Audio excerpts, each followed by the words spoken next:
हाँ जी, नमस्कार, स्वागत और अभिनंदन आप सभी का। ऐसा उम्मीद है आप सब मस्त हैं और अपनी तैयारी में व्यस्त हैं। आइए शुरू करते हैं आज का हमारा सेशन। जैसा आप सबको विदित है कि हम सेकंड ग्रेड के जो पेपर हुए थे उसके अंदर जो राजस्थान जीके के क्वेश्चन पूछे गए उनका कर रहे हैं सॉल्यूशन। तो आइए इसी क्रम में आज वरिष्ठ अध्यापक प्रतियोगी जो परीक्षा है उसके अंदर जो राजस्थान जीके के क्वेश्चन आए, जो पॉलिटी के क्वेश्चन आए, कौन कौन से थे, आइए सॉल्यूशन करते हैं। लीजिए, ये रहा आज के इस हमारे सेशन का पहला क्वेश्चन। क्या पूछा जा रहा है देखिएगा। एक एक पर्सन बहुत इंपॉर्टेंट है क्योंकि पूछने के नए तरीके भी हैं। लीजिए, आपके सामने क्वेश्चन है कि निम्नलिखित में से कौन सी विशेषता बारडोली के मंदिर की नहीं है। इनमें से कौन सी ऐसी विशेषता है जो बारडोली के मंदिर की नहीं है। ऑप्शन देखिए, नारी का सुंदर अंकन, स्तंभों पर उत्कीर्ण कला, सादगीपूर्ण छतें, पंचायतन शैली या फिर अनुत्तरित प्रश्न। यानी कि आपके सामने चार ऑप्शन है, आपको बताना है कौन सी विशेषता जो है वो बारडोली के मंदिर की नहीं है। सबसे पहले तो देखिए, ये जो बारडोली का शिव मंदिर है, बारडोली का जो शिव मंदिर है ये आपके कहाँ पर है, तो याद रखिएगा ये है आपके रावत भाटा। रावत भाटा जो है आप सब जानते हैं कौन से जिले के अंदर है, चित्तौड़गढ़ में। ये कोटा से आपके 50 किलोमीटर ही दूर है। और ये जो बारडोली का शिव मंदिर है इसका जो निर्माण है वो किसने करवाया था, तो ये भी एग्जामिनर द्वारा पूछा गया है। याद रखिएगा, एक हूण शासक थे जिनका नाम था मिहिरकुल। ये भी क्वेश्चन आ रखा है, किसने करवाया था, याद रखिएगा हूण शासक है जिसका नाम है मिहिरकुल, उसके द्वारा करवाया गया। यहाँ पर आपको पूछा गया कि बारडोली के मंदिर की कौन सी विशेषता जो है वो इनमें से नहीं है।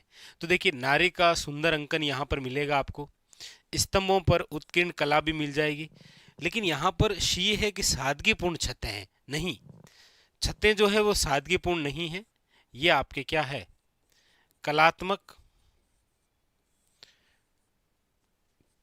या आप कह सकते हैं अलंकृत तथा नक्काशी युक्त है। याद रखिएगा, सादगीपूर्ण तो नहीं है। तो यहां पर जो पूछा गया ऑप्शन नंबर हो जाएगा आपके सामने 3 जो है वो क्या है, इनकरेक्ट। बाकी सब सही है आपके सामने। तो यहां पर ऑप्शन नंबर जो 3 है वो क्या है, गलत हो जाएगा। ठीक है जी, चलिए आगे। अगला क्वेश्चन क्या कह रहा है, लीजिए, बदलता हुआ पैटर्न आपके सामने इसी प्रकार से आता है। लीजिए क्या पूछा जा रहा है, देखिए पूरा प्रश्न दिख ही रहा है आपको। लीजिए, प्रश्न है आपके सामने कि चित्रकला की जो किशनगढ़ शैली है के विषय में कौन से कथन सही हैं, बताइए। इनमें से कौन से कथन जो हैं वो सही हैं। बात यहां पर कौन सी हो रही है, किशनगढ़ शैली की। किशनगढ़ जो शैली है इसके आप शुरुआत की बात कर लीजिए या फिर सर्वाधिक विकास की बात कर लीजिए या स्वर्ण काल की बात कर लीजिए, वो टाइमिंग है आपके, याद रखिएगा, महाराजा सावंत सिंह। सावंत सिंह जो है वो राठौड़ वंश के राजा हैं किशनगढ़। महाराजा सावंत सिंह का जो समय है उसी समय इस किशनगढ़ चित्र शैली की शुरुआत भी हुई थी और सर्वाधिक विकास भी हुआ था। लेकिन आपको पूछा जाए कि इसको प्रकाश में लाने का जो श्रेय है वो किसे है, किशनगढ़ शैली को प्रकाश में लाने का श्रेय, तो प्रकाश में लाने का जो श्रेय है वो दिया जाता है, याद रखिएगा, डॉक्टर फयाज अली। और साथ में एक और नाम मिलता है वो है आपके, याद रखिएगा, एरिक डिक्सन। क्या नाम है, एरिक डिक्सन, इनके द्वारा। अब यहां पर आपके सामने कुछ कथन है, आपको पहचानना है कौन से सही है। जैसे पहला क्या है कि राधा और कृष्ण का रूप सौंदर्य ही चित्रांकन का मुख्य विषय है। आप कहेंगे बिल्कुल सही बात है सर, क्योंकि यहाँ पर आप देखेंगे इसका सबसे बेस्ट एग्जाम्पल ये है कि यहाँ पर जो बड़ी ठनी का चित्र है, जो बनी ठनी का चित्र है उसके अंदर आप देखेंगे कि राधा का स्वरूप है। ठीक है, फिर है अधिकांश चित्रों में स्त्रियों का पहनावा, जहां पर लहंगा, चोली और पारदर्शी आंचल है। आप बनी ठनी को ही देख लीजिए, सही है ये। इस शैली के चित्रकार जो हैं वो सीताराम है, भवानी दास हैं, कल्याण दास हैं। बिल्कुल सही है, ये भी सही है। यानी कि यहाँ पर तो सारे ही सही है जी। 1 नंबर, 2 नंबर और 3, ए बी सी तीनों ही सही है। ऑप्शन नंबर ए याद रखिएगा, ठीक है। बाकी किशनगढ़ शैली जो है, इसका प्रमुख चित्र जो है वो याद रखिएगा कौन सा है, बनी ठनी है। इसी बनी ठनी को कहा गया है, याद रखिएगा, भारत की क्या, मोनालिसा। मोनालिसा के जो चित्रकार थे, मोनालिसा एक पेंटिंग है इटली के, जिसके चित्रकार थे लियोनार्डो दा विंची, ठीक है। तो यहां पर option number A is correct answer, ठीक है।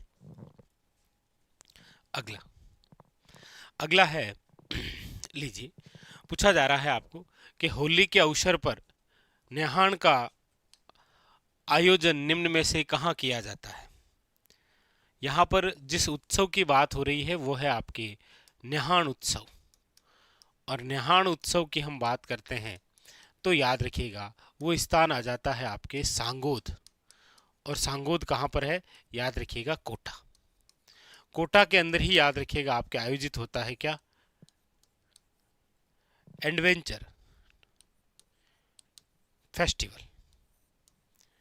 ये भी पूछा जाता है, कोटा के अंदर ही आयोजित होता है। कोटा के अंदर ही अभी हाल ही के अंदर पूछा गया था, राजस्थान के अंदर टॉय पार्क कहाँ पर है, कोटा के अंदर। ये भी आया था अभी किसी एग्जाम में। तो यहाँ पर याद रखिएगा क्या है, सांगोद, और सांगोद कहाँ पर है आपके, कोटा, ठीक है। अगला अगला है आपके सामने, लीजिए ये लीजिए, बदलता हुआ पैटर्न। रामानंद जी के संदर्भ में निम्नलिखित कथनों पर विचार कीजिए और सही विकल्प जो है उसका चयन कीजिए। यहाँ पर रामानंद जी जो हैं उनके बारे में कुछ बातें दे रखी हैं, आपको पहचानना है कौन सा सही है। 1 नंबर कह रहा है कि संत पिंपा के निवेदन पर रामानंद जी जो है वो राजस्थान आए थे। दूसरा है कि रामानंद जी का जो प्रभाव है वो राजस्थान में व्यापक रूप से दिखाई नहीं देता है। देखिए यहाँ पर जो 2 कथन दे रखे हैं उनमें से ये जो है वो तो बिल्कुल सही है कि संत पिंपा आप सब जानते होंगे, ये घाघरोन के शासक हैं। कौन है, ये घाघरोन के शासक थे और इनका जो वास्तविक नाम है वो हुआ करता था प्रताप सिंह खिंची। प्रताप सिंह खिंची। तो यहीं इन्हीं के पास में ही रुके थे कौन, रामानंद जी। जब द्वारका जा रहे थे गुजरात तो इनके पास रुके और इन्होंने उसके बाद में अपना राजपाट त्याग दिया और संत पिंपा के नाम से सन्यासी रूप धारण कर लिया और भक्ति करने लगे। और संत पिंपा एकमात्र हमारे राजस्थान के ऐसे भी संत हैं जिन्होंने जीवन यापन जो है वो भीख मांग कर नहीं बल्कि दर्जी का कार्य करके किया था। इसीलिए दर्जी समुदाय के देवता भी माने जाते हैं। कौन, संत पिंपा जी, याद रखिएगा। तो ये बात ये तो सही है। बी कह रहा है कि रामानंद जी का जो प्रभाव है वो राजस्थान में व्यापक रूप से दिखाई नहीं देता। क्यों नहीं दिखाई देता है, हमारे राजस्थान के अंदर तो आप देखते हैं रामानंदी संप्रदाय है एक, राजस्थान के अंदर रामानंदी संप्रदाय है कृष्णदास बिहारी का, आपके गलता जी। तो प्रभाव दिखाई देता है, लेकिन यहां पर आप देखेंगे ये गलत है। तो यहां पर केवल और केवल क्या है, ए सत्य है, यानी कि 1 नंबर जो है वो राइट आंसर है। ठीक है जी, 1 नंबर जो है वो क्या हो जाएगा, राइट आंसर। आगे अगला अगला क्या कह रहा है, देखिए प्रश्न नंबर है आपके सामने 5। अगला है कि जैसलमेर के जो लोक संगीत में है प्रमुख रूप से कौन सा ख्याल गाया जाता है। जैसलमेर के लोक संगीत में कौन सा ख्याल है, यहाँ पर आप देखेंगे तो देखिए एक तो दे रखा है कुचामणी ख्याल। कुचामणी ख्याल जो है वो कुचामन का है और कुचामन वर्तमान के अंदर आता है आपके कहाँ पर, याद रखिएगा डीडवाना कुचामन के नाम से नया जिला है ये। कुचामणी जो ख्याल है इसके प्रवर्तक भी देखेंगे आप तो वो है लच्छीराम। कौन है, लच्छीराम, याद रखिएगा। फिर है हिला ख्याल। हिला ख्याल जो है वो है आपके लाल सोट दोसा, लाल सोट दोसा, और साथ में याद रखिएगा सवई माधेपुर। और इसके जो प्रवर्तक हैं वो है आपके कौन, तो आप कहेंगे सर हेला शायर। तो ये भी नहीं है जैसलमेर का, ना ये है ना ये है। अच्छा, तुरा कलंगी ख्याल की बात करेंगे तो ये तो मेवाड़ क्षेत्र के अंदर है, मेवाड़ के अंदर चित्तौड़गढ़, चित्तौड़गढ़ में घोसुंडा और निम्बाहेड़ा क्षेत्र में। लेकिन यहाँ बात जैसलमेर की हो रही है तो याद रखिएगा कौन सी है, महेंद्रा री ख्याल, याद रखिएगा। आप पढ़ते भी हैं महेंद्र और मुमल, याद रखिएगा इंपॉर्टेंट। जैसलमेर और जैसलमेर के अंदर आप पढ़ते भी हैं मुमल, लोदरवा की राजकुमारी के बारे में, ठीक है। तो याद रखिएगा ऑप्शन नंबर क्या हो जाएगा, ए इज करेक्ट आंसर। महेंद्रा की जो ख्याल है वो आपके किससे संबंधित है, जैसलमेर से, याद रखिएगा। तो यहां पर ऑप्शन नंबर ए। अगला अगला है आपके निम्नलिखित में से कौन सा एक युग्म जो है वो सम्मिलित नहीं है, इनमें से कौन सा गलत दे रखा है। देखिए सारे के सारे ग्रंथ में आप देखेंगे, देखो राजविलास, बुद्धि विलास, भीम विलास और है आपके विजय विलास, कौन सा एक युग्म सम्मिलित नहीं है। ये तो देखिए आपके सेकंड ग्रेड के अंदर वन लाइनर के तौर पे आया था किसी एक पेपर शिफ्ट के अंदर कि राजविलास नामक ग्रंथ के लेखक कौन थे, कवि मान या मान सिंह कह सकते हैं आप, ठीक है। बुद्धि विलास जो है ये भी वन लाइनर के तौर पे आ रखा है, याद रखिएगा बख्त राम शाह, ये दोनों ही सही हैं। भीम विलास के जो लेखक हैं वो है आपके कवि जदुनाथ, तीनों वन लाइनर के तौर पर, और इस बार एक साथ में पूछ लिया। तो 1 नंबर 2 नंबर 3 नंबर सही है, 4 नंबर गलत है। विजय विलास जो है, चलिए ये आप कमेंट करके बताइएगा कि विजय विलास जो है इसके लेखक कौन है, इसके जो है वो लेखक कौन है, बताइएगा, ठीक है। आगे अगला अगला है आपके सामने, देखिए पूछा जा रहा है कि राजस्थान के राज्यपाल को पहचानिए जिनकी पदावधि में राष्ट्रपति शासन वापस लेने की उद्घोषणा 2 अवसरों पर की गई थी। देखिए यहां पर हमारी चर्चा है राजस्थान में राष्ट्रपति शासन आज तक कितनी बार लग चुका है, तो आप कहेंगे सर 4 बार। कितनी बार लगा है, 4 बार। कब कब, 67, 77, 80 और 92, 4 बार लगा है। लेकिन यहां पर पूछा जा रहा है कि ऐसा कौन सा राष्ट्रपति शासन था जिसमें उद्घोषणा 2 अवसरों पर की गई थी वापस लेने की या हटाने की। तो याद रखिएगा वो था आपके, कौन सा, वो था आपके, याद रखिएगा दूसरा, जो दूसरा राष्ट्रपति शासन लगा था ना 1977, इसको 2 बार वापस लेने की अलग अलग अवसरों पर घोषणा हुई थी। और उस समय जो है वो राज्यपाल कौन थे, याद रखिएगा वेदपाल त्यागी, याद रखिएगा कौन थे, Vedpal Tyagi, very very important. Option number जो है वो क्या हो जाएगा, ए इज करेक्ट आंसर। और वो बात कौन सी की थी, वो थी दूसरे राष्ट्रपति शासन के 1977 में जो लगा था, इसको वापस हटाने की 2 बार अलग अलग अवसरों पर उद्घोषणा हुई थी, ठीक है। Option number A. अगला अगला है आपके सामने, लीजिए राजस्थान के राज्यपाल को पहचानिए जिनकी पदावधि में राष्ट्रपति शासन लगाने और हटाने की उद्घोषणा। ये ले लगातार दोनों क्वेश्चन राष्ट्रपति शासन से आए। राष्ट्रपति शासन अभी हमने चर्चा की भी थी कि हमारे राजस्थान में राष्ट्रपति शासन जो है वो कितनी बार है, 4 बार। तो ये तो बड़े अच्छे से याद करके जाइएगा, 1967, 1977, 1980 और 1992। एक मास्टर कैप्सूल के तौर पर वीडियो लेकर आएंगे, पूरा राष्ट्रपति शासन, जिस समय राज्यपाल कौन थे, कौन राष्ट्रपति थे, उनके समय कौन सी विशेष बातें हुई थी, क्योंकि इसी प्रकार से क्वेश्चन आ रहा है। यहाँ पर क्या है कि ऐसा कौन सा राष्ट्रपति शासन था जिसमें जिस राज्यपाल के समय लगाया भी गया था और उस समय हटाने की उद्घोषणा जारी की गई थी, कौन से था वो राज्यपाल। तो याद रखिएगा वो बात है आपके तीसरा जो राष्ट्रपति शासन लगा था ना 1980 में, उस समय जिस राज्यपाल के समय लगाया गया उसी राज्यपाल के समय हटाने की उद्घोषणा की गई थी, वो थे आपके कौन, रघुकुल तिलक, याद रखिएगा। 2 बार अलग अलग अवसरों पर हटाने की घोषणा तो हुई थी, याद रखिएगा वेदपाल त्यागी के समय, वो था दूसरा। लेकिन जिनके समय लगाया और उसी समय हटाने की उद्घोषणा हुई थी, रघुकुल तिलक, ये था राजस्थान के अंदर लगने वाला तीसरा राष्ट्रपति शासन। तो लगातार 2 क्वेश्चन आए, दूसरे से भी आया और तीसरे से भी आया, ठीक है। आगे अगला क्या कह रहा है, देखिए अगला है आपके सामने, पूछा जा रहा है आपसे दुकुल, अंशुक, वसन, चोल किस प्रकार के वस्त्र परिधान के प्रचलित नाम हैं? यानी कि यहाँ पर देखो क्या क्या नाम दिए हैं। दुक्कुल नाम दिया है, ठीक है। अंशुक नाम दिया है, ठीक है। वसन भी नाम दिया है, ठीक है। चोल भी है, ठीक है। फिर तो निचोल भी होगा, ठीक है। फिर तो आपके पट भी होगा, ठीक है। फिर तो आपके चीर पटोरी भी होगा।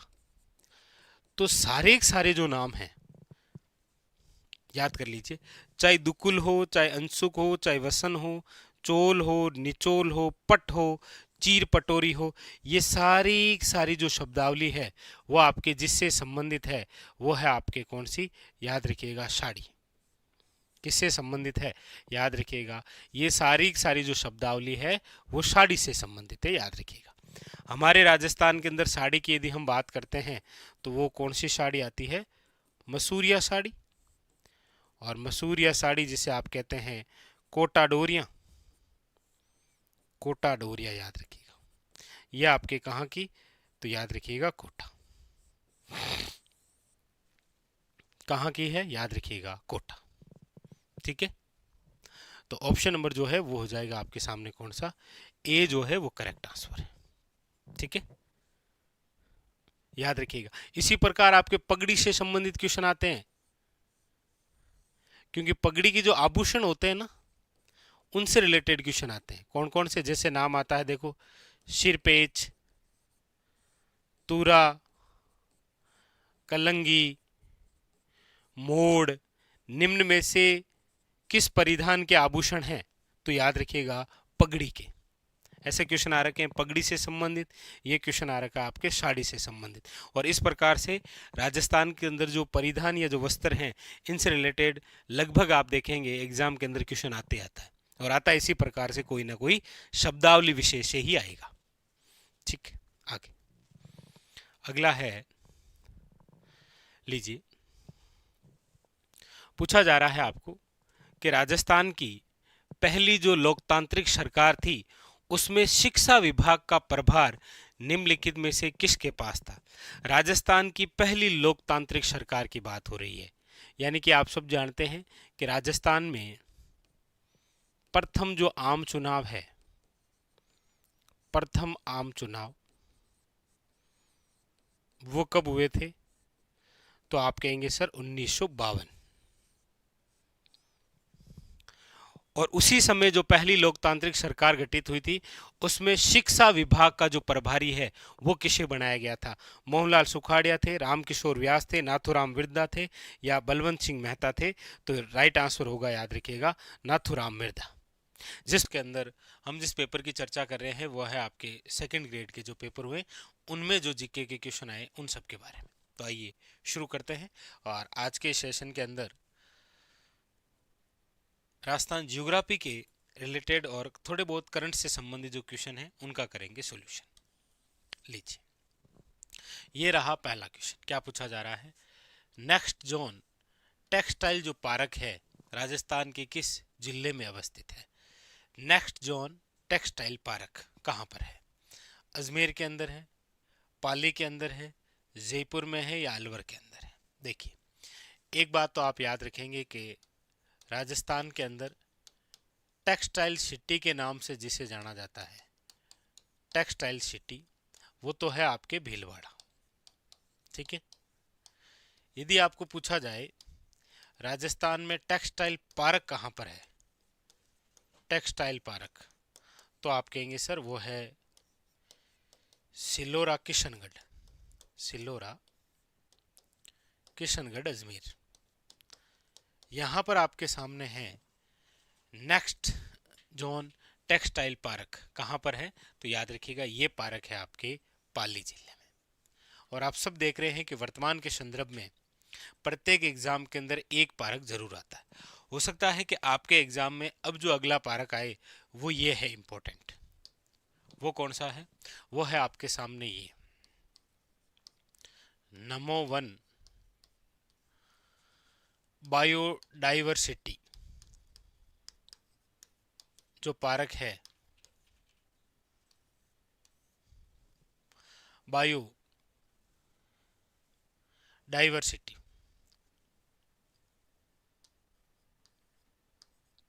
बायोडाइवर्सिटी जो है पार्क, ये निम्न में से कौन से जिले में विकसित? तो याद रखिएगा अलवर। जैसे आप आरपीसी के और भी कोई पेपर उठाएंगे तो आपको वहां पर देखने को मिलेगा राजस्थान का प्रथम बटरफ्लाई पार्क। राजस्थान का प्रथम जो बटरफ्लाई पार्क है वो है आपके कहाँ पर? तो याद रखिएगा वो है अम्बेरी। अम्बेरी जो है वो कहाँ पर है? आपके उदयपुर में, याद रखिएगा। राजस्थान का प्रथम बर्ड पार्क जो है वो कहाँ पर विकसित किया गया? तो याद रखिएगा वो है गुलाब बाग। गुलाब बाग उदयपुर। तो बहुत सारे पार्क हैं और पार्क से संबंधित एक आपके मास्टर कैप्सूल आ जाएगा। ठीक है, चलिए, तो यहां पर जो पूछा गया ऑप्शन नंबर क्या हो जाएगा? 2 इज ए करेक्ट आंसर। आगे अगला क्वेश्चन लीजिए, क्या पूछ रहा है देखिए। अगला पूछा जा रहा है,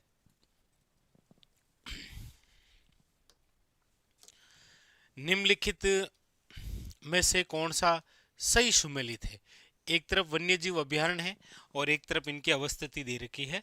आपको पूछा जा रहा है कौन सा सही है, सही कौन सा है? तो देखिए, शेरगढ़ वन्य जीव अभ्यारण्य, आप कहेंगे सर शेरगढ़ वन्य जीव अभ्यारण्य जिस जिले में है वो जिला है, याद रखिएगा 12। भैंसरोडगढ़ वन्य जीव अभ्यारण्य जो है वो है आपके रावत भाटा चित्तौड़गढ़। जवाहर सागर वन्य जीव अभ्यारण्य जो है वो है आपके कोटा के अंदर। इसका मतलब यहाँ पर जो सही दे रखा है वो है सवाई मानसिंह वन्य जीव अभ्यारण्य जो है वो कहाँ पर है? आपके सवाई माधोपुर में, याद रखिएगा। ठीक है, यानी ऑप्शन नंबर जो है वो 2 इज ए करेक्ट आंसर। अगला है आपके सामने, देखिए तीसरा क्वेश्चन क्या कह रहा है। पूछा जा रहा है आपसे कि 2011 की जनगणना में 2011 की जनगणना में राजस्थान के निम्नलिखित में से किस जिले का शिशु लिंगानुपात अन्य जिलों की तुलना में सर्वाधिक है? यानी कि सर्वाधिक शिशु लिंगानुपात आपसे पूछा जा रहा है। शिशु लिंगानुपात यानी कि 0 से लेकर 6, यानी कि बाल लिंगानुपात, या आप जिसे शिशु लिंगानुपात कह सकते हैं। राजस्थान के ओवरऑल यदि बाल या शिशु लिंगानुपात की हम बात करते हैं तो वो है आपके, याद रखिएगा कितना, वो है 888। राजस्थान का शिशु जो लिंगानुपात है वो कितना है? याद रखिएगा 888। इनमें से आपको पूछा जाए कि सर्वाधिक कहां पर है, तो आप कहेंगे सर राजस्थान में सर्वाधिक जो बाल लिंगानुपात है वो जिस जिले का है वो जिला है, याद रखिएगा बांसवाड़ा, 934। जबकि न्यूनतम यदि आपको पूछा जाए तो आप कहेंगे सर न्यूनतम बाल लिंगानुपात राजस्थान के अंदर जिस जिले का है वो जिला है, याद रखिएगा कौन सा? वेरी वेरी इंपॉर्टेंट, वो रहेगा आपके सामने झुंझुनू। कौन सा जिला है? याद रखिएगा झुंझुनू वाला। ठीक है, याद रखिएगा। तो यहां पर तो जो पूछा गया है ऑप्शन नंबर क्या हो जाएगा? याद रखिएगा 2 is a correct answer, Banswara. ठीक है, आगे अगली बात यदि हम देखें तो ये रहा आपके सामने क्वेश्चन। लेकिन ये क्वेश्चन अब आपको बदलते हुए पैटर्न के आधार पर करना है। किस आधार पर करना है? बदले हुए पैटर्न के आधार पर। हालांकि आप देखेंगे तो आपको इस प्रकार से कोई ना कोई बिंदु मिल जाएगा, यानी कि एक वीडियो बना रखा है कि वर्तमान की रिपोर्ट के अनुसार, क्योंकि यहां पर तो आप देखेंगे कि एग्रीकल्चर जो रिपोर्ट है वो है 2023 की, लेकिन वर्तमान के अंदर आप देखेंगे तो मैं आंकड़े वर्तमान के अकॉर्डिंग ही बताऊंगा ना। आर्थिक सर्वे जो 2025 और 26 है इसके अनुसार यदि मैं बात करूंगा तो यहां पर जो जो फसलें दे रखी है उनके आंकड़े आपको बता देता हूं। देखिए, आर्थिक सर्वे 2025-26 के अनुसार, याद रखिएगा यदि यहां पर हम चर्चा करते हैं तो सबसे पहले दे रखा है मूंगफली। ये नहीं, आपको नवीनतम आंकड़ा याद रखना है, वो है आपके 19.91%। यानी देश के अंदर कितना योगदान है राजस्थान का मूंगफली में, तो याद रखिएगा वो है आपके 19.91%। और याद रखिएगा मूंगफली के मामले में राजस्थान का जो स्थान है देश में वो दूसरा है। राजस्थान जो है उसका सेकंड स्थान है, क्योंकि पहले स्थान पर तो कौन सा है, याद रखिएगा, गुजरात है। ठीक है। फिर 2 नंबर है, इसमें क्या दे रखा है, सरसों, राई व सरसों। तो नवीनतम आंकड़ों के तहत आपको याद रखना है कि राई व सरसों के अंदर अब जो देश में योगदान है राजस्थान का वो है 43.43%। कितना है, 43.43%। और इसमें याद रखिएगा राजस्थान जो है वो देश भर में टॉप करता है, फर्स्ट स्थान पर है। फिर है आपके सामने गंवार।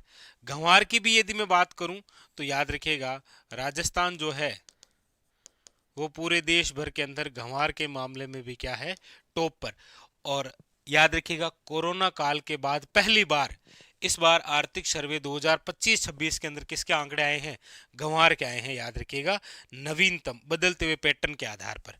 तो इसका देश में योगदान रहेगा राजस्थान का वो है 88.80%। याद रखिएगा, वेरी वेरी इंपॉर्टेंट। ठीक है। और यदि मैं बाजरा की बात करूं तो बाजरा के अंदर भी आप कहेंगे सर राजस्थान जो है वो देश भर में टॉप करता है। और बाजरा के योगदान की भी यदि मैं बात करूंगा तो वो है 41.34%।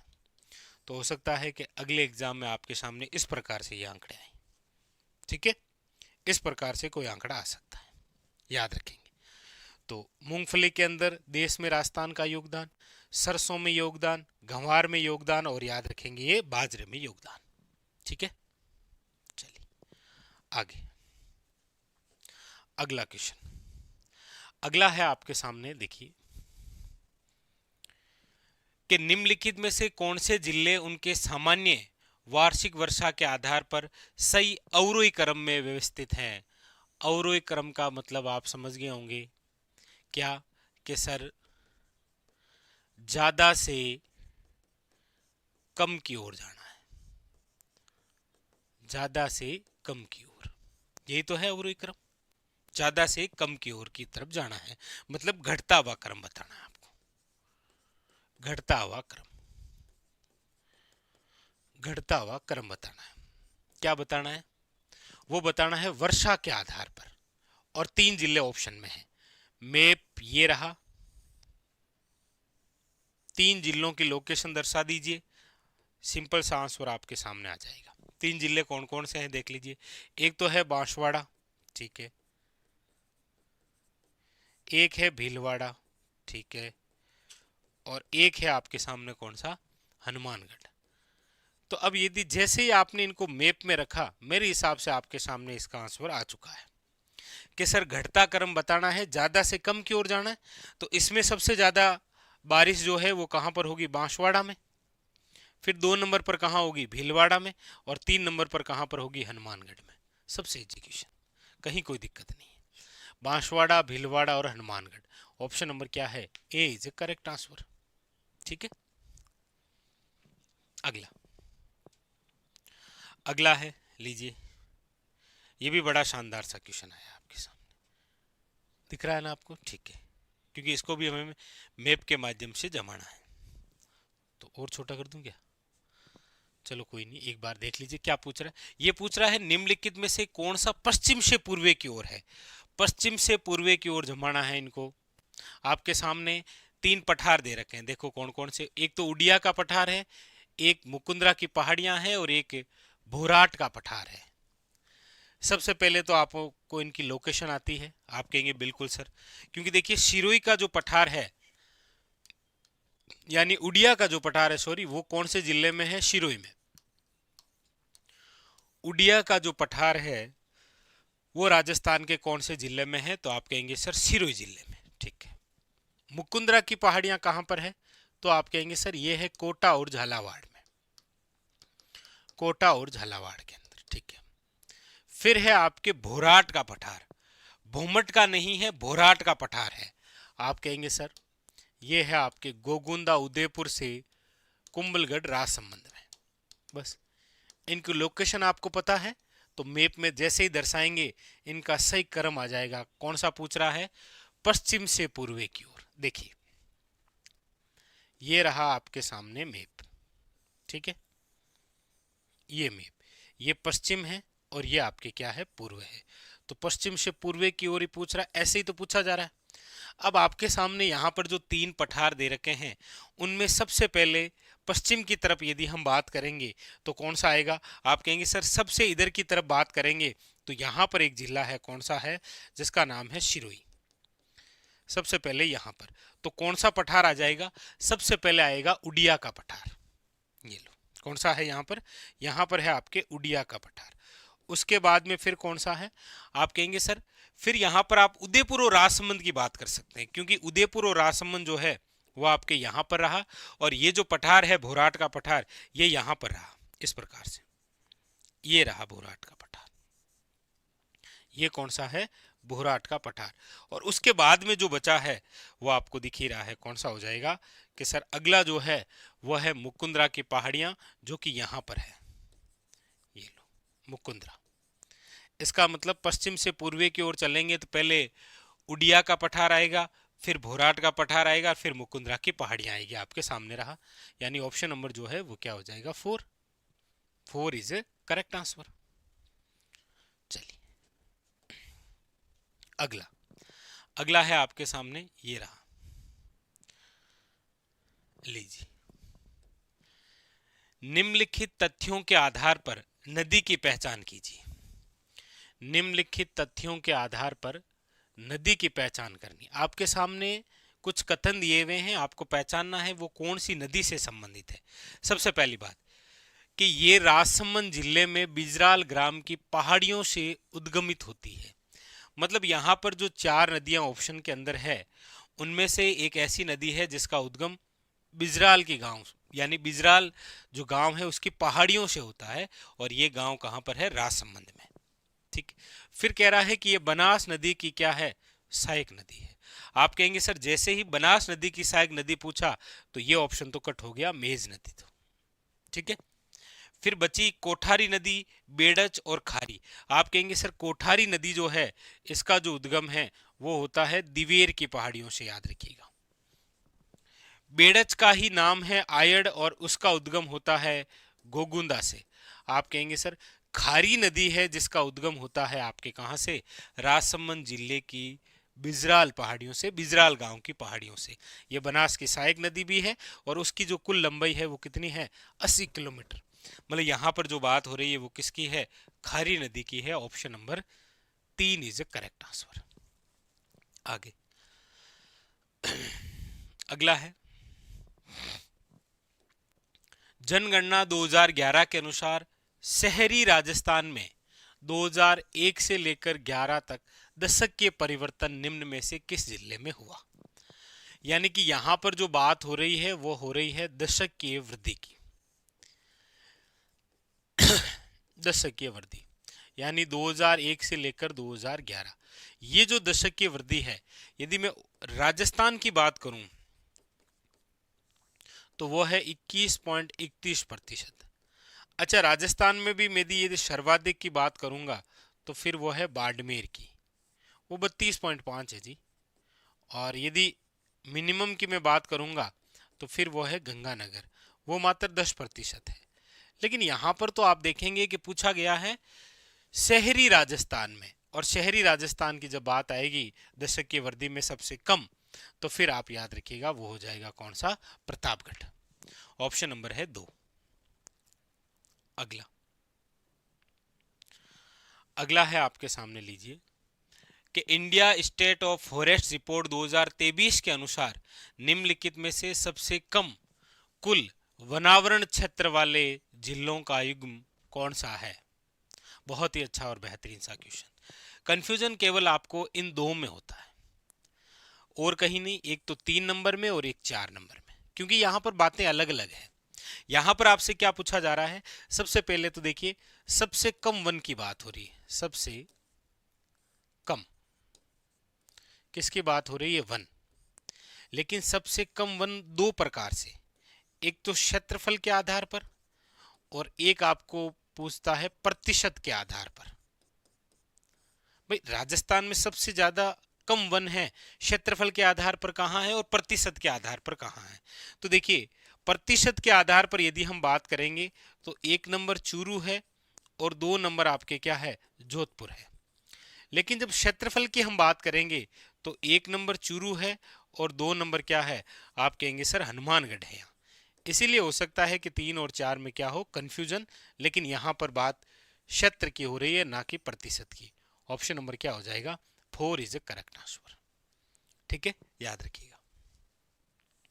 चलिए अगला क्वेश्चन क्या कह रहा है, देखिए अगला आपके सामने पूछा जा रहा है, ये रहा।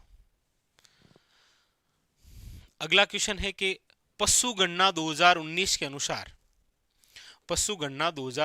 अनुसार राजस्थान में भारत के ऊंटों का प्रतिशत, किसकी बात हो रही है, ऊंट की बात हो रही है। और आप सब जानते हैं कि राजस्थान का विरासत जो पशु है वो कौन सा है, आप कहेंगे सर वो ऊंट है। और वैसे भी राज्य पशु है ही। आप कमेंट करके बताना राज्य पशु का दर्जा कब दिया गया था इसे। बाकी साइंटिफिक नेम जरूर याद रखिएगा, वो पूछा जाता है कैमेलस डोमेडेरियस, याद रखिएगा। ठीक है, बाकी यहां पर पूछा गया है कि कितना प्रतिशत जो है वो है, तो याद रखिएगा ऑप्शन नंबर हो जाएगा 2 इज करेक्ट आंसर, 84.4%। ठीक है, क्योंकि पूरे देश भर में सर्वाधिक ऊंट आपको राजस्थान में मिलेंगे, इसीलिए राजस्थान में राज्य पशु का दर्जा है किसे, ऊंट को। याद रखिएगा, आपको कमेंट करके बताना है कि ये दर्जा कब दिया गया, ये जो दर्जा है ये कब दिया गया। ठीक है जी, पूछा जा रहा है आपके सामने कि वे कौन से राजस्थानी संत हैं जिनकी रचनाएं श्री गुरु ग्रंथ साहिब में भी शामिल है। यानी ऐसे राजस्थान के कौन से संत हैं जिनकी रचनाएं जो है वो श्री गुरु ग्रंथ साहिब में भी शामिल है। ऑप्शन आपके सामने हैं, धन्ना भगत जी, देवनारायण जी, दादू दयाल जी और स्वामी स्वरूप दास जी। तो आप कहेंगे सर इसका जो राइट आंसर है वो है आपके संत धन्ना भगत जी। याद रखिएगा, ये जो संत धन्ना भगत जी हैं इनकी जो जन्मस्थली है वो आपके कौन सा स्थान है, तो याद रखिएगा वो है आपके धुवन गांव। और ये जो धुवन गांव है ये आपके कौन से जिले में है, तो याद रखिएगा टोंक जिले के अंदर, अच्छा, ये जो संत धन्ना जी हैं याद रखिएगा इनको राजस्थान का रामानंद कहा जाता है। क्या कहा जाता है, राजस्थान का रामानंद। वैसे एक क्वेश्चन आपके सामने यहां से आता है कि हमारे राजस्थान के ऐसे कौन से संत हैं जो कि रामानंद जी के शिष्य हैं। रामानंद जी के शिष्य कौन कौन हैं, तो आप याद रखिएगा 2 नाम पढ़ते हैं, एक तो आप पढ़ते हैं संत धन्ना जी और एक नाम आपके सामने आता है वो है संत पिंपा जी। याद रखिएगा इन दोनों के जो गुरु हैं वो कौन है, रामानंद जी।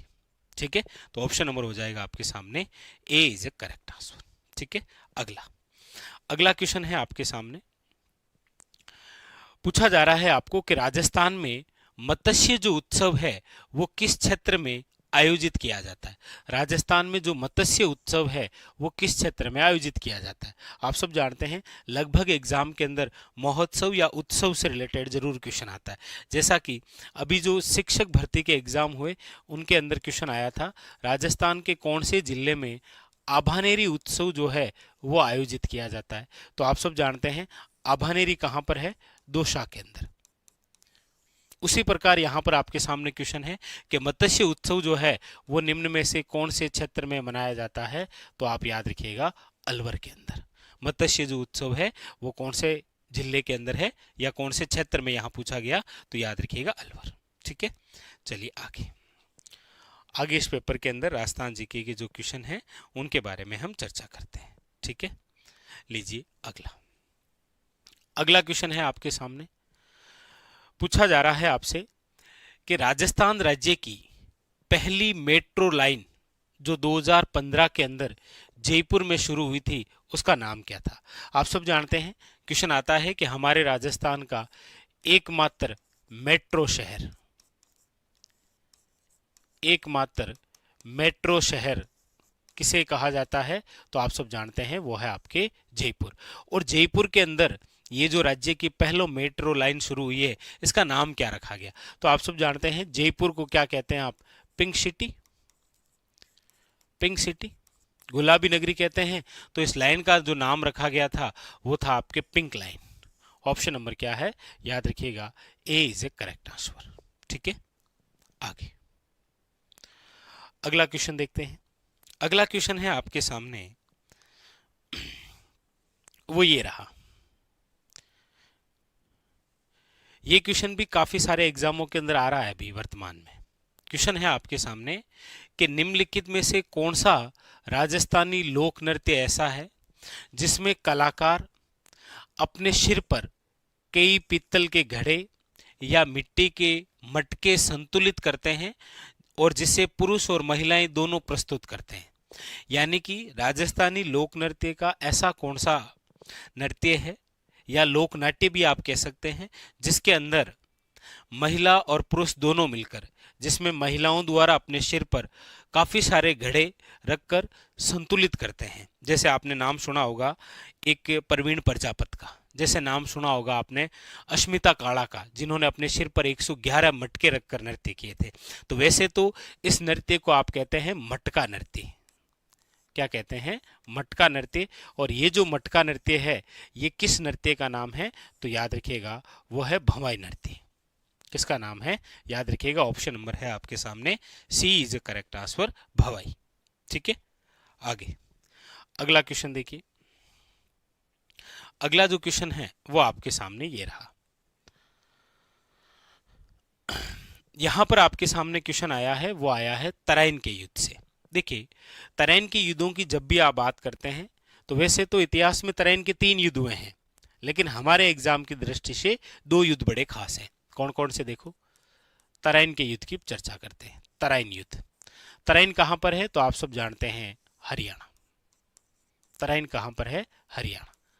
यहां पर हम जिन युद्धों की चर्चा कर रहे हैं, एक तो तराइन का प्रथम युद्ध और एक तराइन का दूसरा युद्ध। आप सब जानते हैं कि तराइन का जो प्रथम युद्ध है वो लड़ा गया है 1191 के अंदर, और तराइन का जो दूसरा युद्ध है वो लड़ा गया है 1192 के अंदर। चाहे प्रथम हो और चाहे दूसरा हो, ये दोनों जो युद्ध हैं ये किनके मध्य हुए हैं?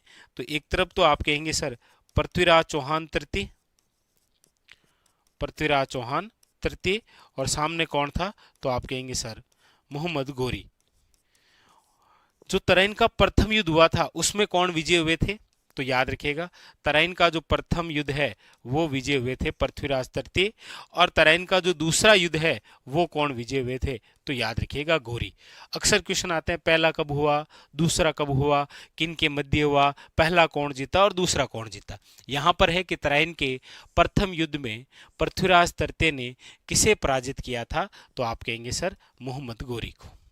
ऑप्शन नंबर जो है वो क्या हो जाएगा आपके सामने? वो हो जाएगा B is a correct answer. आगे अगला क्वेश्चन, अगला जो क्वेश्चन है वो आपके सामने ये रहा। लीजिए क्या पूछा जा रहा है, देखिए।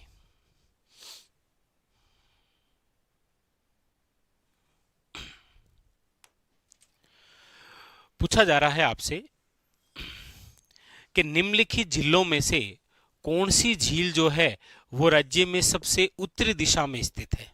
सबसे उत्तरी दिशा में कौन सी है? अब आप कहेंगे सर सबसे पहले ये लीजिए, ये रहा आपके सामने राजस्थान का मैप, ये रही उत्तर दिशा। अब यहां पर आपके सामने 4 जिले ऑप्शन में हैं, देख लीजिए कौन कौन सी। एक तो है आपके सामने राजसमंद झील। आप कहेंगे सर राजसमंद झील जो है वो आपके राजसमंद जिले में है, यहां पर लिख देता हूं राजसमंद। ठीक है, राजसमंद झील। फिर उसके बाद में है सांबर झील।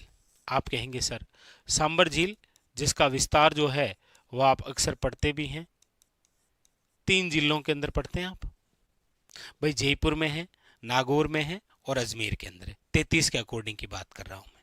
ठीक है, उसके बाद में फिर कौन सी? पिछोला झील। आप कहेंगे सर पिछोला झील जो है वो है आपके कहां पर? तो आप कहेंगे सर उदयपुर में, ये रही पिछोला झील। उसके बाद में कौन सी है? नक्की झील, और नक्की झील रही आपके यहां पर शिरोई के अंदर। अब आपको क्वेश्चन पूछा गया था कि कौन सी झील राज्य में सबसे उत्तर दिशा में, तो सबसे उत्तर की ओर कौन है? आप कहेंगे सर सांबर। लीजिए ऑप्शन नंबर जो है वो क्या हो जाएगा? B is a correct answer. याद रखिएगा कौन सी झील है? सांबर झील। लीजिए अगला, अगला है आपके सामने, पूछा जा रहा है आपसे, अमोल पालेकर द्वारा निर्देशित हिंदी फिल्म पहली किसके द्वारा लिखी गई लघु कहानी दुविधा पर आधारित है? विजयदान देथा, मलचंद तिवारी, सूर्यमल मिश्रण, गिरजा व्यास। तो आप कहेंगे सर यहां पर इसका जो राइट आंसर है वह है विजयदान देथा। याद रखिए विजयदान देथा आप सब जानते हैं, जिनका उपनाम है बीजी। इनको क्या कहा गया है? बीजी। राजस्थान का शेक्सपियर कहते हैं इनको, राजस्थान का, याद रखिएगा, शेक्सपियर। इसके अलावा सूर्यमल जो मिश्रण है, याद रखिएगा, ये हमारे राजस्थान के राज्य कवि हैं, राज्य कवि हैं।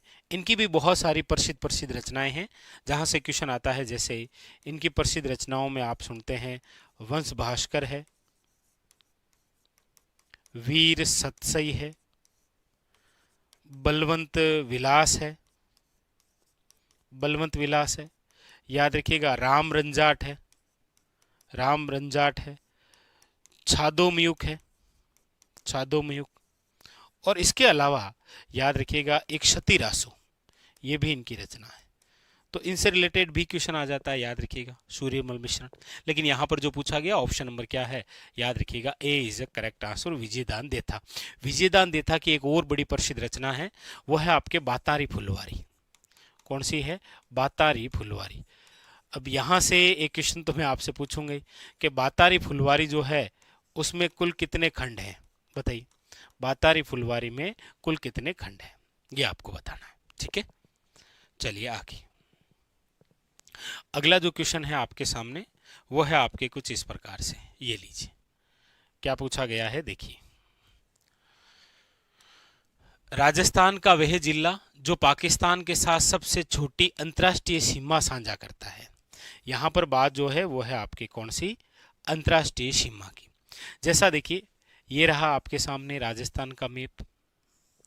33 के अकॉर्डिंग ही क्वेश्चन पूछा गया है, तो मैं 33 के अकॉर्डिंग ही चर्चा कर रहा हूं। ये राजस्थान का मैप, आप सब जानते हैं कि ये दिशा उत्तर है, ये आपके सामने कौन सी है? पश्चिम है। और हमारे राजस्थान का वह भाग जो पाकिस्तान के साथ सीमा साझा करता है वो उत्तर पश्चिमी भाग है। इसी बाउंड्री को आप कहते हैं रेड क्लिफ रेखा। और पाकिस्तान के साथ हमारे राजस्थान की जो कुल अंतर्राष्ट्रीय सीमा है वो है, याद रखिएगा, 1070। 33 के अकॉर्डिंग यहाँ पर जो जिला है जो हमारे राजस्थान के साथ सीमा साझा करता है वह है श्री गंगानगर। उसके बाद में फिर है आपके सामने बीकानेर। उसके बाद में फिर यहाँ पर है आपके सामने जैसलमेर। और उसके बाद में फिर यहाँ पर है आपके सामने बाड़मेर। ठीक है, आप कहेंगे सर आपने फलोदी नहीं बताया। आपको पता होगा अभी किसी शिफ्ट में एक क्वेश्चन आया भी था कि कौन सा जिला जो है वो पाकिस्तान के साथ सीमा नहीं लगाता है। हालांकि उसमें जिला नहीं था, उसमें क्षेत्र था और उसमें फलोदी था, उसमें फलोदी था और वही राइट था क्योंकि फलोदी सीमा नहीं लगाता है। उसके अलावा जो ऑप्शन में थे बीकानेर, बाड़मेर, गंगानगर, जैसलमेर, ये तो सारे सीमा साझा करते हैं। तो जो भी है अभी जो मामला है वो 33 के अकॉर्डिंग ही आप देखें। अच्छा, ये जो राजस्थान पाकिस्तान के साथ कुल 1070 किलोमीटर जो सीमा बनाता है उसमें सर्वाधिक सीमा जो है वो जैसलमेर बनाता है 464 किलोमीटर। बीकानेर जो है वो बनाता है 168 किलोमीटर। और याद रखिएगा जैसलमेर जो है ये सर्वाधिक सीमा बनाने वाला है और बीकानेर जो है ये याद रखिएगा न्यूनतम सीमा बनाने वाला जिला है। तो यहाँ पर पूछा भी यही गया कि राजस्थान का वह जिला जो पाकिस्तान के साथ सबसे छोटी अंतर्राष्ट्रीय सीमा साझा करता है वह आपके कौन सा? याद रखिएगा बीकानेर। ठीक है, आगे अगला क्वेश्चन। अगला क्वेश्चन आपके सामने ये रहा, लीजिए क्या पूछा जा रहा है, देखिए। अगला क्वेश्चन पूछा जा रहा है, निम्नलिखित में से कौन सी नदी बनास की सहायक नदी नहीं है? यानी ऐसी कौन सी नदी है जो बनास की सहायक नदी नहीं है? ऑप्शन देखेंगे बेड़च, आप कहेंगे सर बनास बेड़च और मेनाल त्रिवेणी संगम बनाते हैं, तो ये तो बनास की सहायक नदी है। कोठारी आप कहेंगे सर बनास की सहायक नदी है। आप कहेंगे सर खारी, खारी ये वो है बिजराल की पहाड़ियां राजसमंद से निकलने वाली, ये भी बनास की सहायक नदी है। लेकिन आप देखेंगे जाखम जो है, ये तो आपको पता ही है, सोम माही और जाखम ये तो त्रिवेणी संगम बनता है, तो ये तो आपकी किसकी सहायक नदी है? याद रखिएगा बनास की सहायक नदी तो नहीं है। ये किसकी सहायक नदी है? जाखम। तो याद रखिएगा सोम माही और जाखम ये जो त्रिवेणी संगम है, ये त्रिवेणी संगम आपके बनता है कहां पर? वहीं बनेश्वर धाम, आदिवासियों का कुंभ जिससे आप कहते हैं, याद रखिएगा नवाटापुरा गांव डूंगरपुर में। ठीक है, तो ऑप्शन नंबर हो जाएगा यहां पर B is a correct answer. आगे अगला अगला क्वेश्चन है आपके सामने, ये लीजिए। अगला है कि राजस्थान में वन विहार अभ्यारण्य निम्नलिखित में से किस क्षेत्र में स्थित है? राजस्थान के अंदर जो वन विहार अभ्यारण्य, देखिए प्रसिद्ध बात करते हैं तो 3 अभ्यारण्य है। देखिए वन विहार, वन विहार अभ्यारण्य, केसरबाग वन्यजीव अभ्यारण्य, राम सागर वन्यजीव अभ्यारण्य।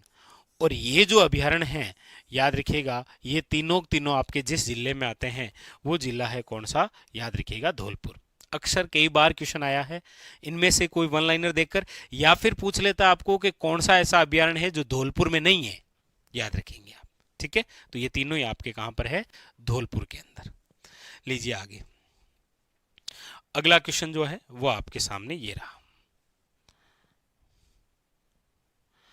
अगला क्वेश्चन आपसे पूछा जा रहा है, निम्नलिखित में से कौन सी राजस्थानी लोक संगीत की विद्या विशेष रूप से पानी भरने से जुड़ी राजस्थानी महिलाओं की भावनाओं और अनुभव पर केंद्रित है? पानी भरन जावे जन किशो गावे। तो यहां पर सीधा सीधा दिख रहा है आपको, option number A is a correct answer, वह है पणिहारी। ठीक है, याद रखिएगा पणिहारी। अगला अगला क्वेश्चन है आपके सामने कि डूंगरपुर की भील लड़की का नाम बताइए जिसने जून 1947 में रास्तापाल आंदोलन के दौरान शहादत प्राप्त की थी। आप सब जानते हैं कि डूंगरपुर जिले के अंदर एक घटना आप पढ़ते हैं जिसका नाम है रास्तापाल की घटना। और ये जो रास्तापाल की घटना है ये हुई है आपकी 19 जून 1947 को।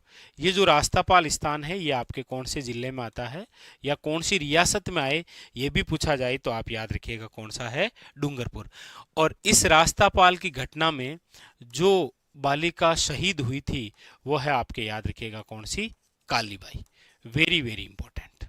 ऑप्शन नंबर जो है वो है A is a correct answer, यानी कि कालीबाई। याद रखिएगा कालीबाई।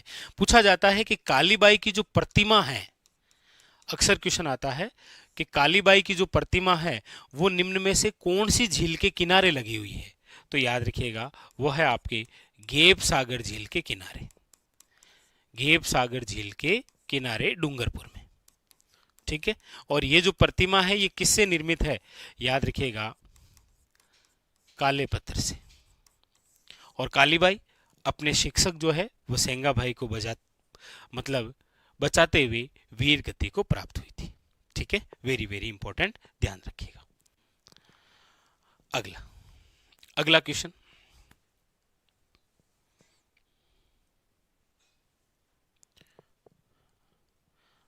अच्छा ये मृदा संरक्षण का, लीजिए। अगला क्वेश्चन है कि राजस्थान में मृदा अपरदन एक प्रमुख चुनौती है। मृदा अपरदन का मतलब समझे क्या? राजस्थान में मृदा अपरदन का मतलब होता है मिट्टी का स्थानांतरण, जिसे कहा जाता है किसान की रेंगती हुई मृत्यु। किसान की रेंगती हुई मृत्यु, याद रखिएगा किसान की रेंगती हुई मृत्यु कहा जाता है किसे? मृदा अपरदन। यहाँ कह रहा है कि मृदा अपरदन एक प्रमुख चुनौती है, बिल्कुल है। मृदा संरक्षण के प्रयास हैं, निम्नलिखित में से किसको छोड़कर अन्य सभी शामिल हैं? यानी एक जो है वो शामिल नहीं है। देखिए, फसल आवर्तन, पट्टीदार खेती, रासायनिक उर्वरकों के उपयोग में बढ़ोतरी, तो इससे मृदा संरक्षण थोड़ी होगा। ऑप्शन नंबर जो है वो हो जाएगा आपके सामने सी। ठीक है, याद रखेंगे आप। आगे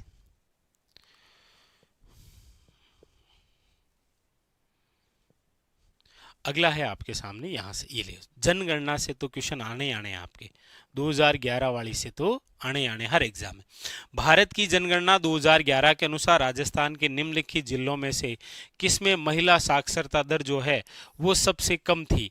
तो आप कहेंगे सर सबसे कम महिला साक्षरता जो दर है वो है आपके जालोर में। ठीक है, सबसे कम पुरुष साक्षरता जिस जिले की है वो है आपके प्रतापगढ़। ठीक है, अगला अगला है कि राज्य का जो राज्यपाल है, राज्य के मंत्री परिषद की नियुक्ति किसकी सलाह पर करता है? मुख्यमंत्री की सलाह पर। ठीक है, मुख्यमंत्री की सलाह पर करता है। ठीक है, साइंस आ गई। अच्छा, अगला अगला है आपके सामने कि राजस्थान विधानसभा जून 2025 के अनुसार में कुल कितनी सीटें हैं? अब आप सब जानते हैं राजस्थान विधानसभा, देखिए आपको पूछा जाता है कि राजस्थान में विधानसभा की कुल कितनी सीटें हैं, या राज्यसभा के कुल कितने सदस्य हैं, या फिर लोकसभा की कुल कितनी सीटें हैं, ऐसे क्वेश्चन आते हैं। तो लोकसभा की तो है आपके 25, याद रखिएगा, राज्यसभा है 10 और विधानसभा कितनी है? 200, याद रखिएगा। ठीक है,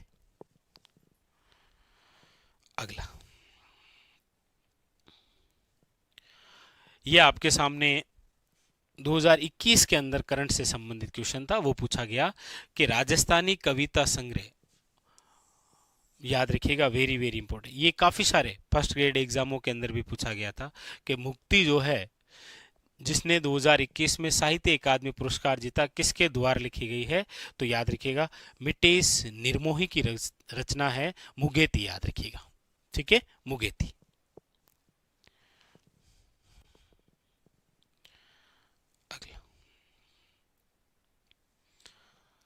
अगला है आपके सामने, ये रहा, पूछा जा रहा है कि राष्ट्रीय स्तर पर प्रसिद्ध राजस्थानी जो पोशाक है वो कौन सी है? अचकन है, अंगरखी है, जोधपुरी कोट है, मारवाड़ी पगड़ी है। तो आप कहेंगे सर इसका जो राइट आंसर है वो है आपके सामने option number C is correct answer. वो हो जाएगा कौन सा? जोधपुरी कोट। कौन सा है? याद रखिएगा, जोधपुरी कोट। ठीक है, अगला अगला है आपके सामने, ये रहा कि भारत की जनगणना के अनुसार राजस्थान में बाल लिंगानुपात 0 से लेकर 6 वर्ष की आयु का बाल लिंगानुपात या शिशु जो लिंगानुपात है वो कितना है? तो आप कहेंगे सर वो है 888, 888। ठीक है, कि 56 मैदान राजस्थान के निम्नलिखित में से किस बेसिन से संबंधित है?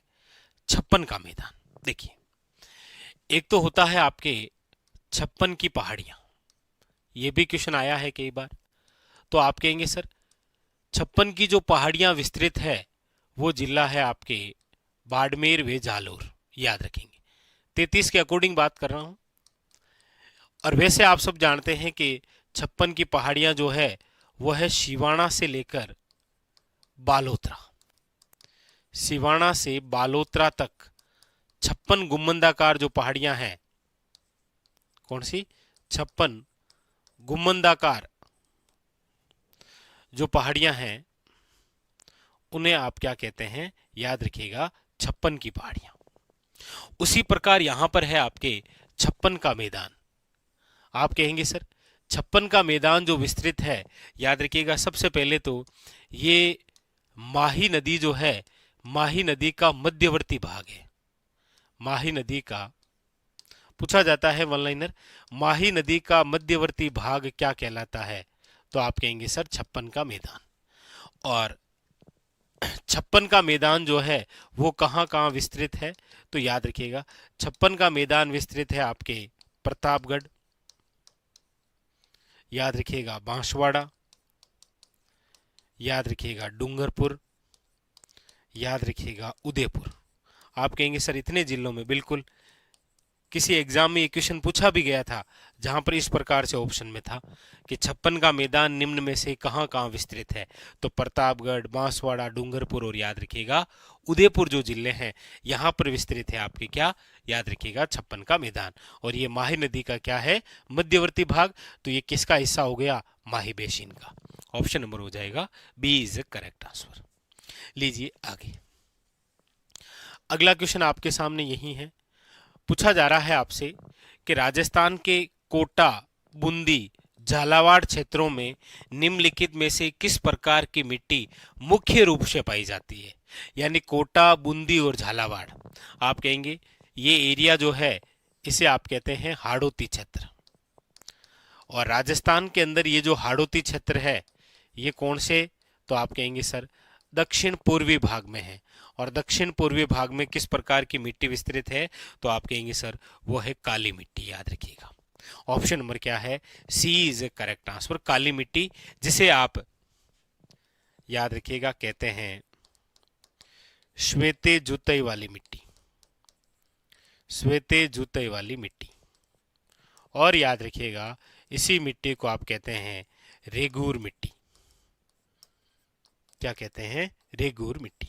तो यहां पर जो पूछा गया ऑप्शन नंबर क्या हो जाएगा आपके सामने, सी इज करेक्ट आंसर, काली मिट्टी। आगे आगे बढ़ते हैं। अगला जो क्वेश्चन है आपके सामने वो है, मैथ क्या आ गई, हिंदी क्या आ गई, ये लीजिए, यहां से है अगला क्वेश्चन। देखिए क्या क्या पूछा जा रहा है। क्वेश्चन है आपके सामने कि 25 मार्च 1948, 25 मार्च 1948, आप समझ गए कि सर राजस्थान का जो एकीकरण है उसका दूसरा चरण है ये। और दूसरा चरण जो है उसका नाम है आपके पूर्वी राजस्थान संघ। क्या नाम है, पूर्वी राजस्थान संघ। और ये जो पूर्वी राजस्थान संघ है के प्रधानमंत्री कौन बने थे, ये आपसे पूछा जा रहा है कि 25 मार्च 1948 को घटित राजस्थान एकीकरण का जो दूसरा चरण है, इस दूसरे चरण के प्रधानमंत्री कौन, हीरालाल शास्त्री, शोभाराम कुमावत, गोकुलाल असावा या माणिक्यलाल वर्मा। आप कहेंगे सर दूसरे चरण के पूर्वी राजस्थान संघ के जो प्रधानमंत्री बने थे उनका नाम है गोकुलाल असावा, याद रखिएगा। एक बात आप पढ़ते हैं कि हमारे राजस्थान के जो गांधी हैं, पूछा जाता है राजस्थान का गांधी किसे कहा जाता है, तो याद रखिएगा वो है गोकुल भाई भट्ट। कौन है, गोकुल भाई भट्ट। और गोकुल भाई भट्ट का संबंध जो है वो है हातल गांव से, और ये आता है माउंट आबू शिरोई में। इनकी वजह से ही माउंट आबू का जो विलय है वो राजस्थान में हो पाया था। तो ये गोकुल भाई भट्ट है, ये गोकुलाल असावा है, याद रखेंगे। ये हमारे राजस्थान के गांधी हैं। राजस्थान का गांधी पूछा जाए तो गोकुल भाई भट्ट है। मेवाड़ का गांधी पूछा जाए तो माणिक्यलाल वर्मा है। वागड़ का गांधी पूछा जाए तो भोगीलाल पांडे हैं। और एक बार पटवार के अंदर पूछ लिया था चिड़ावा का गांधी किसे कहते हैं, तो मास्टर प्यारेलाल गुप्ता को कहते हैं। ठीक है, आगे अगला क्वेश्चन है आपके सामने कि निम्नलिखित में से राजस्थान से कौन भारत के 11वें उपराष्ट्रपति के रूप में कार्यरत रहे। देखिए राजस्थान की बात हम करते हैं तो आज तक राजस्थान से दो ऐसे व्यक्तित्व हुए हैं जो भारत के क्या बने हैं, उपराष्ट्रपति। कौन कौन बने, एक तो बने हैं भैरू सिंह जी शेखावत जिन्हें बाबूसा के नाम से जानते हैं, और दूसरे बने हैं जगदीप जी धनखड़, याद रखिएगा। लेकिन हमारे राजस्थान के एकमात्र ऐसे व्यक्ति जो राजस्थान के सीएम भी रहे और भारत के उपराष्ट्रपति भी रहे, याद रखिएगा कौन है, भैरू सिंह शेखावत। तो ये 11वें उपराष्ट्रपति के रूप में कार्यरत थे, जबकि जगदीप जी जो धनखड़ हैं ये 14वें उपराष्ट्रपति के रूप में कार्यरत रहे। ठीक है, याद रखिएगा, very very important, option number D. आगे अगला क्वेश्चन है आपके सामने, लीजिए। अगला क्वेश्चन पूछा जा रहा है कि नागरचोल किस राजस्थानी भाषा की उपबोली है। देखिए, राजस्थान के अंदर जब हम बोलियों की बात करते हैं तो प्रमुख रूप से जो बोलियां हैं वो तो है आपके सामने राजस्थान के अंदर कितनी, तो आप कहेंगे सर वो तो ये रही टोटल। एक तो है आपके कौन सी, आप कहेंगे सर मारवाड़ी, ठीक है। एक कौन सी है आपके, तो आप कहेंगे सर वागड़ी। एक यहाँ पर है आपके कौन सी, मालवी। एक है आपके कौन सी, ढूंढाड़ी। और एक है आपके कौन सी, मेवाती। तो पूछा जा रहा है कि ये जो नागरचोल है ये किस राजस्थानी भाषा की उपबोली है, इनमें से किसकी उपबोली है। तो आप कहेंगे सर देखिए, नागरचोल, राजावटी, चौरासी, तोरावटी, ये जो सारी आपके सामने, चाहे वो आपके हाड़ोती, ये जो आपके सामने सारी उपबोलियां हैं, ये किसकी उपबोलियां हैं, तो याद रखिएगा ढूंढाड़ी की उपबोलियां हैं। चौरासी, नागरचोल, राजावटी, तोरावटी, हाड़ोती, ये सारी जिसकी उपबोलियां हैं वह है ढूंढाड़ी की, याद रखिएगा किसकी है, ढूंढाड़ी की। तो यहां पर जो पूछा गया ऑप्शन नंबर क्या हो जाएगा, वो हो जाएगा आपके सामने D is a correct answer. आगे अगला क्वेश्चन क्या कह रहा है, अगला क्वेश्चन आपसे पूछा जा रहा है कि मोतीलाल जो मैनेरिया है के अनुसार वह काव्य ग्रंथ जिसमें हमें राजा की महानता, उसकी विजय, उसके युद्ध और उसकी वीरता का वर्णन मिलता है, उसे आप क्या कहते हैं। यानी ऐसा कौन सा काव्य ग्रंथ है जिसमें राजा की महानता भी है, उसके विजयों का उल्लेख भी है, युद्ध भी है, वीरता का वर्णन है। रासो है, वेली है, वचनिका है या जमाल है। तो आप कहेंगे सर इसका जो राइट आंसर है वो है option number A is a correct answer, याद रखिएगा रासो। जैसे आप प्रसिद्ध एक रासो पढ़ते ही हैं, कौन सा, वह है पृथ्वीराज रासो, जहां पर पृथ्वीराज चौहान के बारे में आप उनकी वीरता, आप उनके युद्धों का उल्लेख पढ़ते हैं। पृथ्वीराज रासो जिसके लेखक कौन है, तो आप कहेंगे सर चंद बरदाई, जिसको पूर्ण किसने किया था, चंद्र बरदाई के पुत्र ने, जिसका नाम था जलहण, याद रखिएगा, वेरी इंपॉर्टेंट। तो यहां पर जो पूछा गया कि वे कौन सा काव्य ग्रंथ है जिसमें राजा की महानता, विजय, युद्ध और वीरता का वर्णन है, वो है आपके सामने रासो।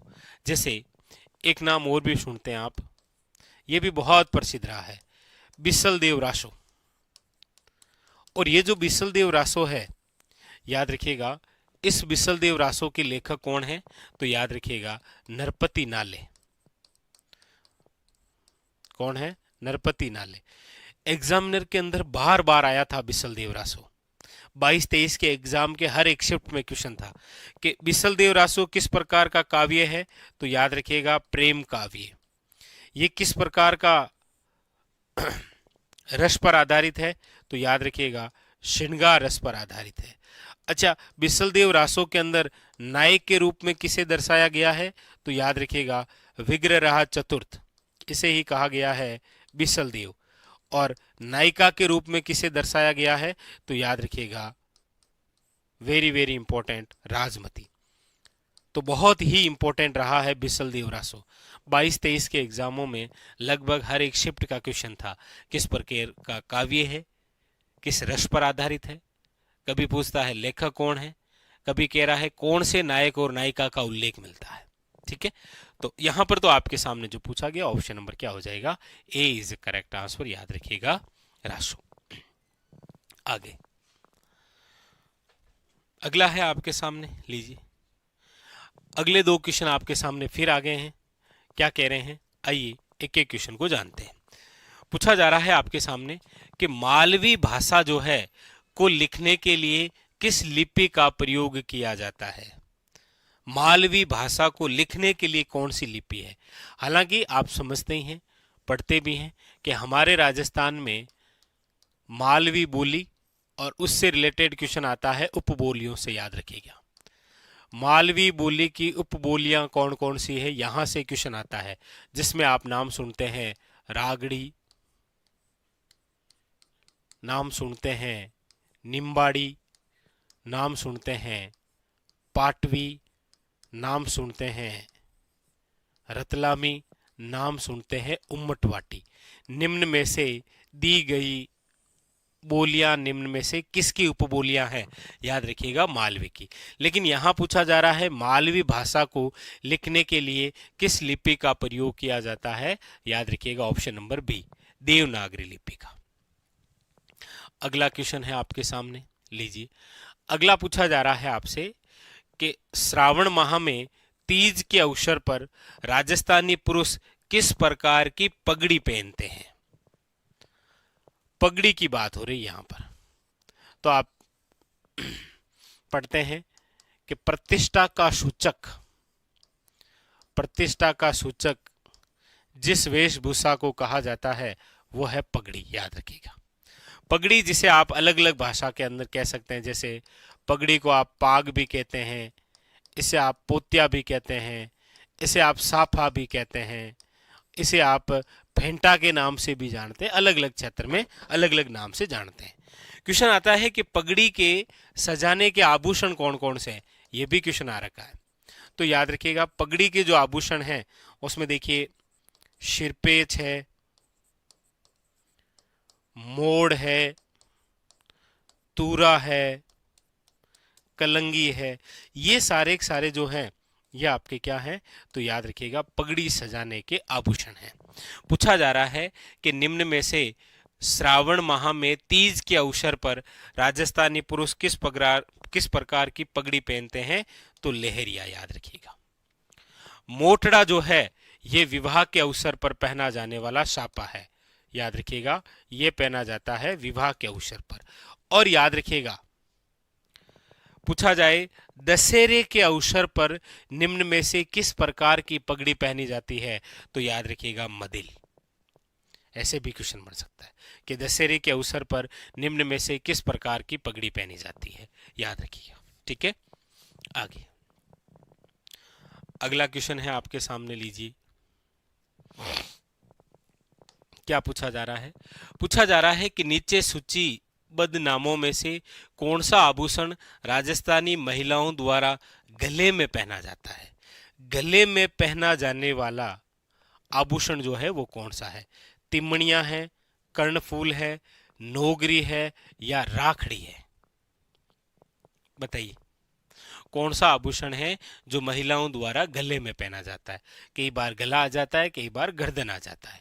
तो ऑप्शन नंबर आपको दिख ही रहा है, A is the correct answer, याद रखिएगा तिमणिया। ठीक है, हाँ। एक याद रखिएगा शब्द नोगरी है और एक शब्द नेवरी है। नेवरी याद रखिएगा पैरों का आभूषण है और नोगरी हाथों का आभूषण है। ठीक है, ये भी थोड़ा सा ध्यान रखिएगा।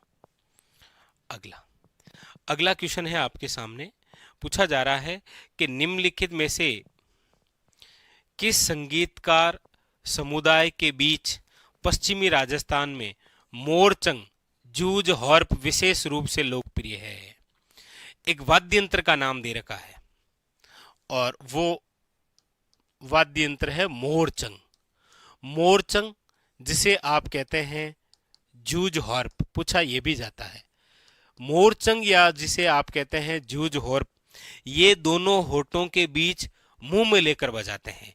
इसीलिए पहली बात तो ये मोरचंग किस प्रकार का वाद्य यंत्र है, तो याद रखिएगा सुशीर वाद्य यंत्र है। और सुशीर वाद्य यंत्रों में सबसे छोटा वाद्य यंत्र यही है, मोरचंग या जिसे आप कहते हैं जूझ हार्प, याद रखिएगा।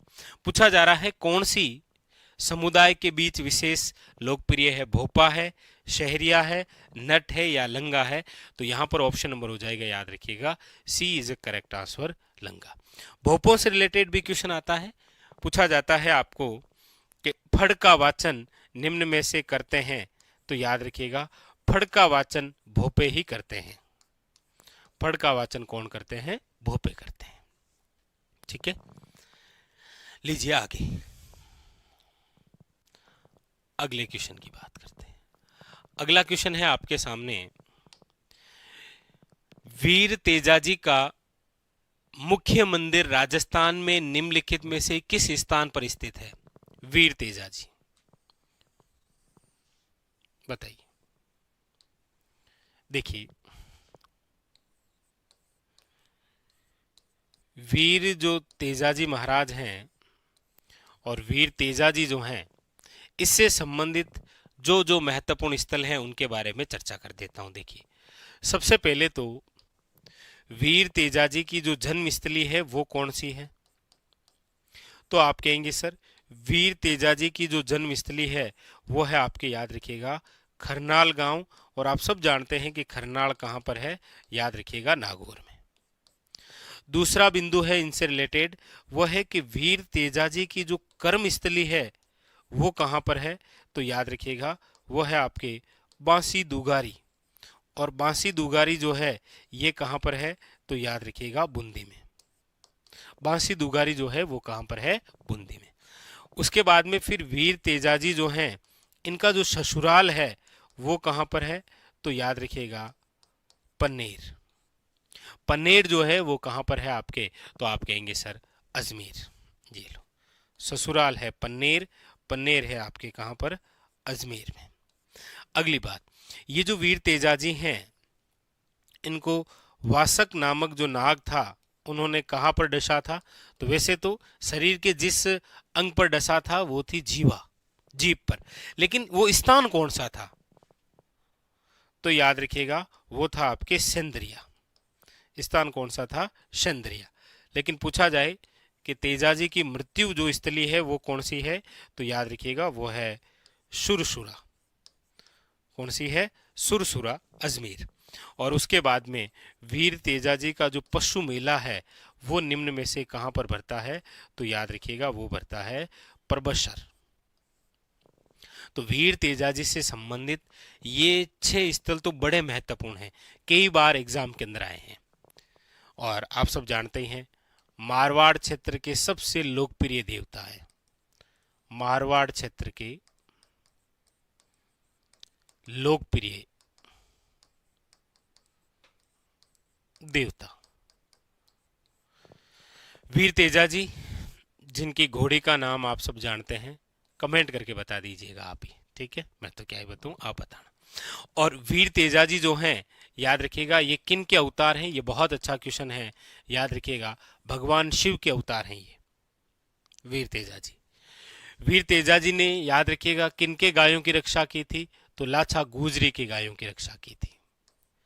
आज वीर तेजाजी को हम, याद रखिएगा, गोरक्षक के रूप में, इनको नाग देवता के रूप में, और बड़ी महत्वपूर्ण बात, कालिया बालिया के देवता के रूप में भी पूछते हैं। कालिया बालिया का देवता, याद रखिएगा। तो इनके ये जन्मस्थली, क्रमस्थली, ससुराल, मृत्यु स्थली, पशु मेला और वासक नामक नाग द्वारा कौन से स्थान पर डसा गया था, ये और ये कुछ विशेष बातें जो इनसे रिलेटेड आती है। तो यहाँ पर पूछा गया था कि मुख्य मंदिर राजस्थान में किस स्थान पर है? तो वैसे तो खरनाल के अंदर है, लेकिन यहाँ ऑप्शन में नहीं है, तो परबतसर। एक बार पूछा गया था कि परबतसर वाला जो मंदिर है वो कौन से महाराजा ने बनाया था?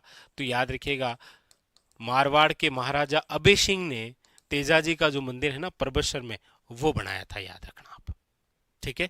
Very very important. लीजिए आगे,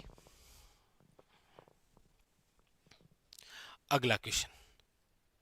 अगला है आपके सामने, ये रहा। पूछा जा रहा है,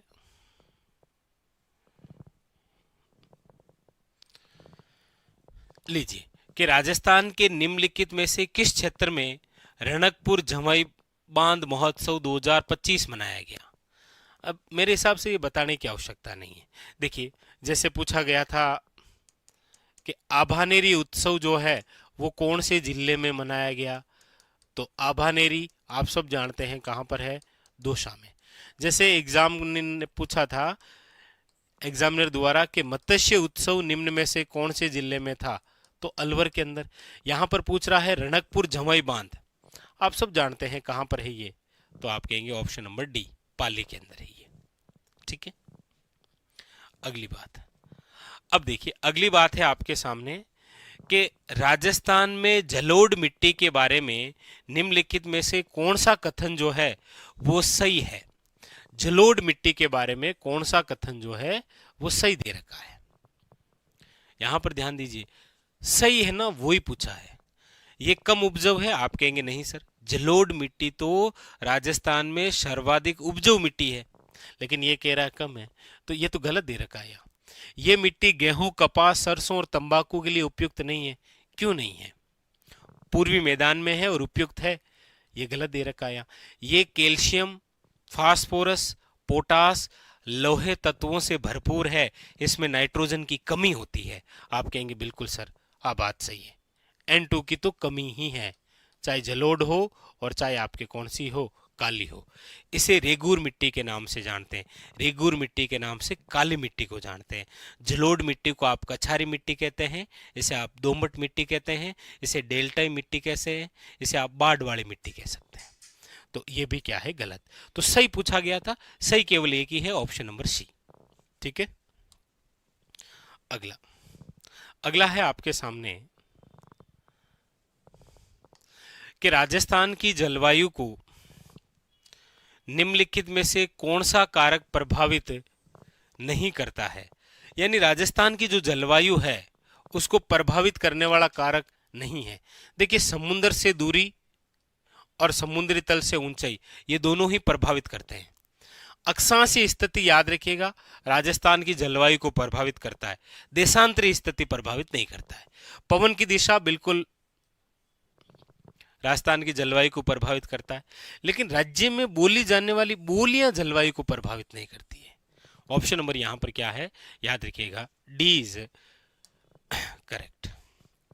अगला है, अगला क्वेश्चन आपके सामने पूछा जा रहा है, राजस्थान में 2024 में मानसून सीजन जून से लेकर सितंबर होता है के दौरान किस महीने में दीर्घावधि औसत वर्षा का सबसे कम प्रतिशत दर्ज किया जाता है। यानी कि मानसून वर्षा ऋतु आप जानते हैं जून, जुलाई, अगस्त और सितंबर माह में रहती है, लेकिन इनमें से कौन सा ऐसा महीना है जिसके अंदर औसत वर्षा जो होती है उससे भी कम प्रतिशत दर्ज की जाती है। तो आप कहेंगे सर वह है जून माह, क्योंकि 15 जून के आसपास हमारे राजस्थान में क्या है, मानसून का आगमन होता है। और सबसे पहले मानसून आप जानते हैं कौन सा आता है, अरब सागरीय मानसून। अगला है, निम्नलिखित में से कौन सा वन्यजीव अभयारण्य राजस्थान के 12 क्षेत्र में स्थित है। 12 वाला कौन सा है? देखिए, रामसागर वन्यजीव अभयारण्य है आपके धौलपुर में। कहां पर है? धौलपुर के अंदर। सरिस्का वन्यजीव अभयारण्य जो है वो आपके कहां पर है? अलवर के अंदर। वन विहार जो है ये भी आपके कहां पर है? धौलपुर के अंदर। और शेरगढ़ वन्यजीव अभयारण्य जो है वो आपके कहां पर है? याद रखिएगा 12 में। तो ऑप्शन नंबर क्या हो जाएगा? डी। अगला है, अगला आपके सामने कि मनसा माता संरक्षण रिजर्वे जो है, यानी कि मनसा माता जो कंजर्वेशन रिजर्वे है राजस्थान के निम्नलिखित में से किस क्षेत्र में स्थित है? तो आप कहेंगे सर मनसा माता कंजर्वेशन जो रिजर्वे है वो है आपके, याद रखिएगा, झुंझुनू में। अक्सर कंजर्वेशन रिजर्वे से रिलेटेड जरूर आता है, जिसके अंदर देखो दो तो नागौर वाले भी आप याद रखें, काफी बार आए हैं। एक तो गोगेलाव और एक रोड टू कंजर्वेशन रिजर्वे राजस्थान के कौन से? तो याद रखिएगा नागौर में। एक याद रखिएगा, देश का प्रथम कुर्जा जो कंजर्वेशन रिजर्वे है वो कहां पर है? तो याद रखिएगा खिंचन में। खिंचन आप सब जानते ही हैं, जून 2025 के अंदर रामसर साइड में शामिल किया गया। तो ये और इम्पोर्टेंट हो जाएगा आपके एग्जाम के लिए, आगामी एग्जाम में। और इसके साथ में मेनार गांव को भी शामिल किया गया था, याद रखिएगा, उदयपुर वाला। ठीक है, तो वो भी खास है। अगला है आपके सामने कि निम्नलिखित में से कौन सी झील अलवर राजस्थान में स्थित है। इनमें से कौन सी झील जो है वो अलवर के अंदर है? पहला ऑप्शन है सिल्लीसेठ झील। आप कहेंगे सर सिल्लीसेठ झील, जिसे हम राजस्थान का नंदन कानन कहते हैं, बहुत इंपॉर्टेंट। निम्न में से कौन सी झील को राजस्थान का नंदन कानन कहा गया है? सिल्लीसेठ झील, जो कि आपके कहां पर है? राजस्थान के अलवर जिले में। ठीक है। अगला है कि निम्नलिखित में से कौन सा राज्य माही नदी बेसिन का हिस्सा नहीं है? माही नदी बेसिन का हिस्सा नहीं है। आप सब जानते हैं कि माही नदी का उद्गम जो है वो कहां से होता है? तो आप कहेंगे सर एमपी राज्य से। उसके बाद में फिर प्रवेश कौन से राज्य में? फिर होता है आपके, याद रखिएगा, राजस्थान। उसके बाद में फिर ये कहाँ जाती है आगे प्रवाह क्षेत्र? तो याद रखिएगा वो है आपके गुजरात। यानी कि एमपी, राजस्थान और गुजरात के अंदर किसका? माही का। एमपी से निकलती है, फिर राजस्थान, फिर गुजरात। किसका हिस्सा नहीं है? तो आप कहेंगे सर उत्तर प्रदेश का। याद रखिएगा माही नदी बेसिन का हिस्सा नहीं है, यूपी नहीं है। अगला अगला क्वेश्चन है, देखिए बहुत अच्छा बेहतरीन सा क्वेश्चन आपके सामने, कि भारत की जनगणना 2011 के अनुसार राजस्थान की जो कुल जनसंख्या है भारत की कुल जनसंख्या का कितने प्रतिशत है? लीजिए, राजस्थान की जो जनसंख्या है वो भारत की जनसंख्या का कितना प्रतिशत हिस्सा है? 5.66%। जैसे आपसे पूछा जाता है ना कि राजस्थान का जो क्षेत्रफल है भारत के कुल क्षेत्रफल का कितना है, तो याद रखिएगा वो आता है 10.41%। भाई राजस्थान का जो क्षेत्रफल है वो आपके सामने ये रहा, वर्ग किलोमीटर में ना,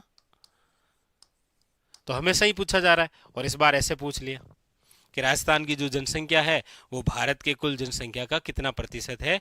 5.66%। ठीक है। अगला अगला क्वेश्चन है आपके सामने, देखिए कि राजस्थान में राणा प्रताप सागर बांध किस नदी पर बना हुआ है? राणा प्रताप सागर बांध। आप कहेंगे सर राणा प्रताप सागर जो बांध है वो वैसे तो बना हुआ तो है कहां पर? रावत भाटा चित्तौड़गढ़। याद रखिएगा रावत भाटा चित्तौड़गढ़ में, इंपॉर्टेंट। और कौन सी नदी पर है? तो आप कहेंगे सर यह है चंबल नदी पर। याद रखिएगा राजस्थान में भराव क्षमता के आधार पर, भराव क्षमता के आधार पर सबसे बड़ा बांध है ये। ठीक है, तो ये कौन सी नदी पर हो जाएगा? ऑप्शन नंबर हो जाएगा C is a correct answer, Chambal नदी पर। आगे आगे है आपके सामने, लीजिए अगला क्वेश्चन है कि राजस्थान के निम्नलिखित जिलों में सागवान के वृक्षों का वन सर्वाधिक पाया जाता है।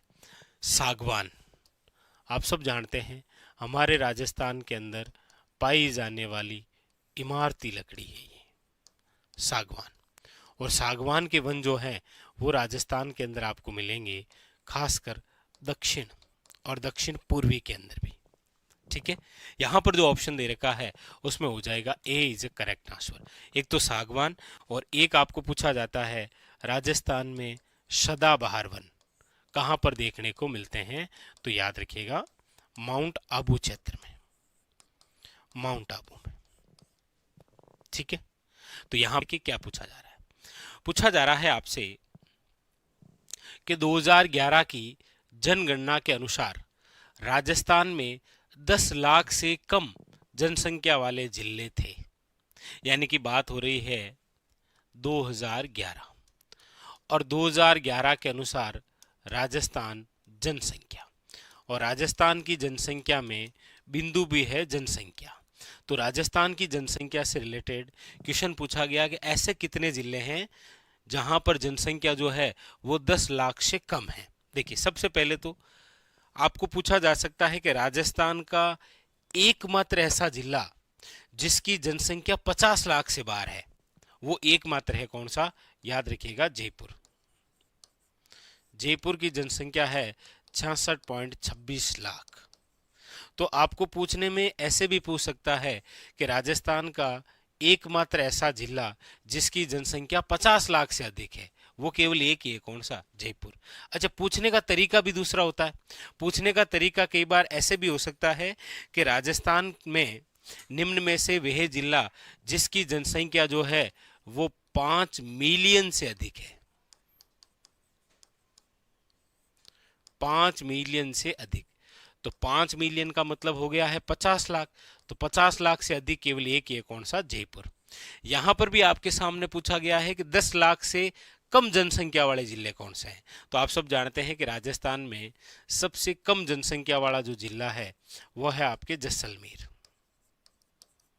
जैसलमेर की है 6.69 लाख। उसके बाद में फिर आपके सामने है प्रतापगढ़। प्रतापगढ़ जिले की जनसंख्या है 8.67 लाख। तो हमारे राजस्थान के दो ऐसे जिले हैं जिनकी जनसंख्या जो है वो क्या है? 10 लाख से कम है। अच्छा, पूछने का तरीका ऐसा भी हो सकता है कि राजस्थान के वे दो जिले जिनकी जनसंख्या 1 मिलियन से कम है।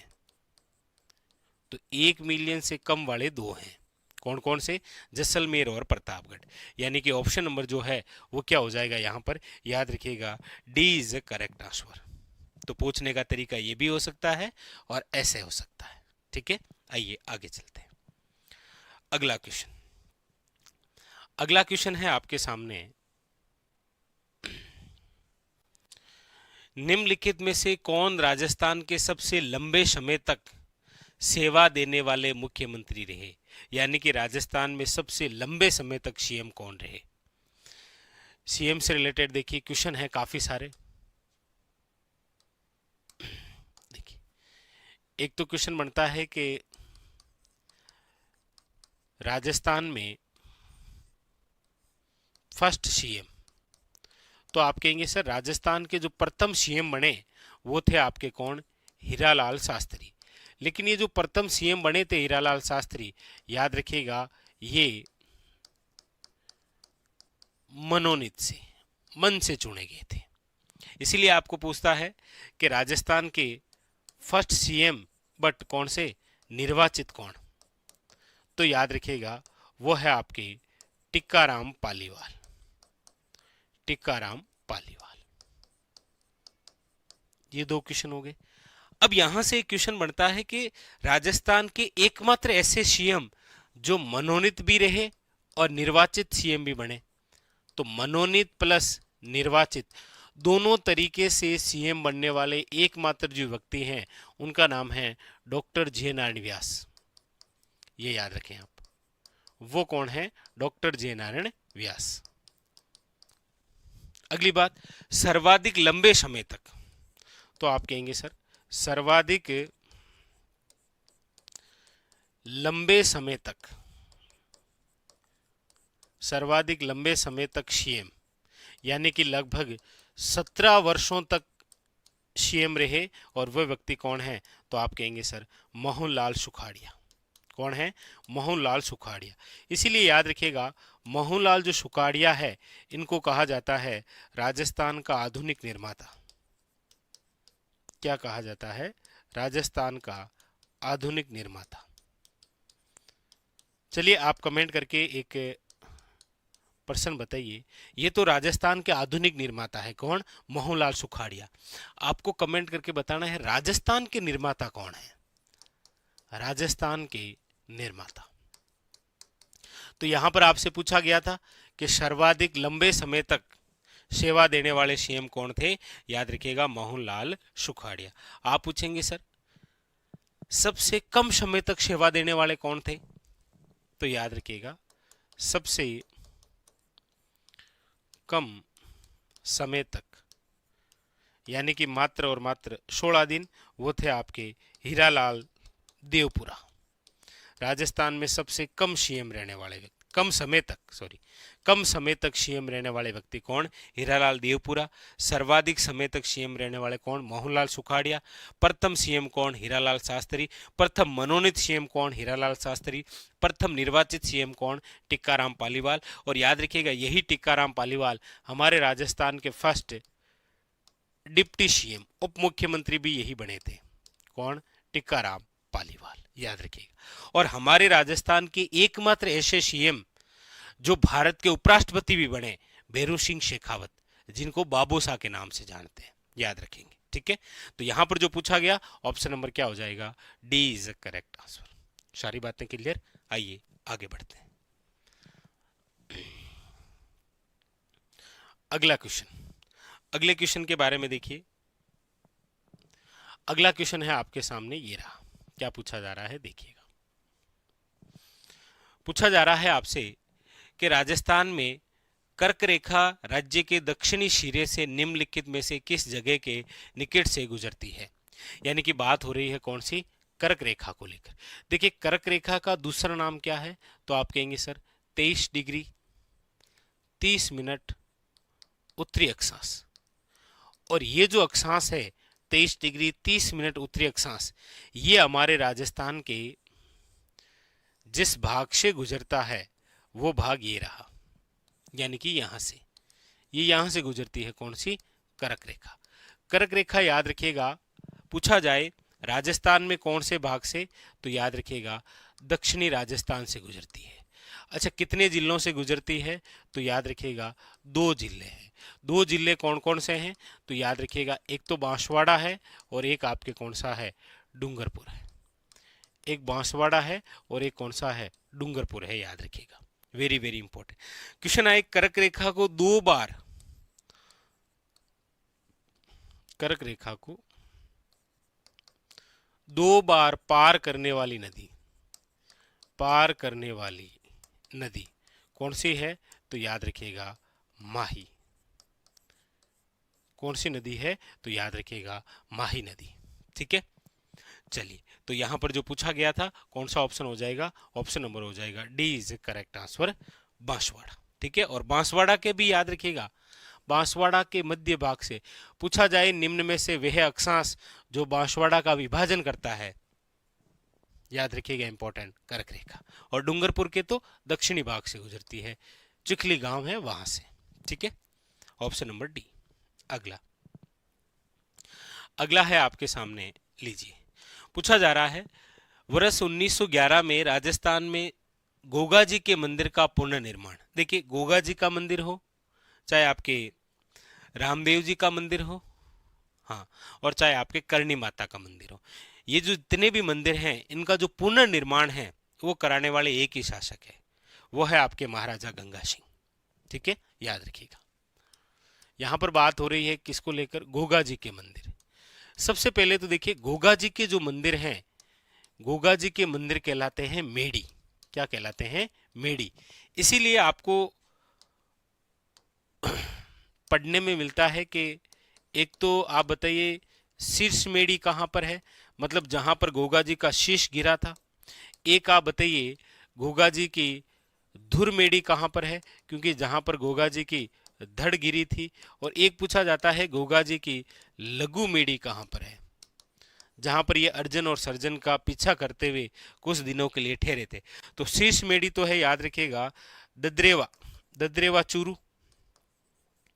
धुर मेड़ी जो है वो है आपके गोगा मेड़ी, याद रखिएगा हनुमानगढ़,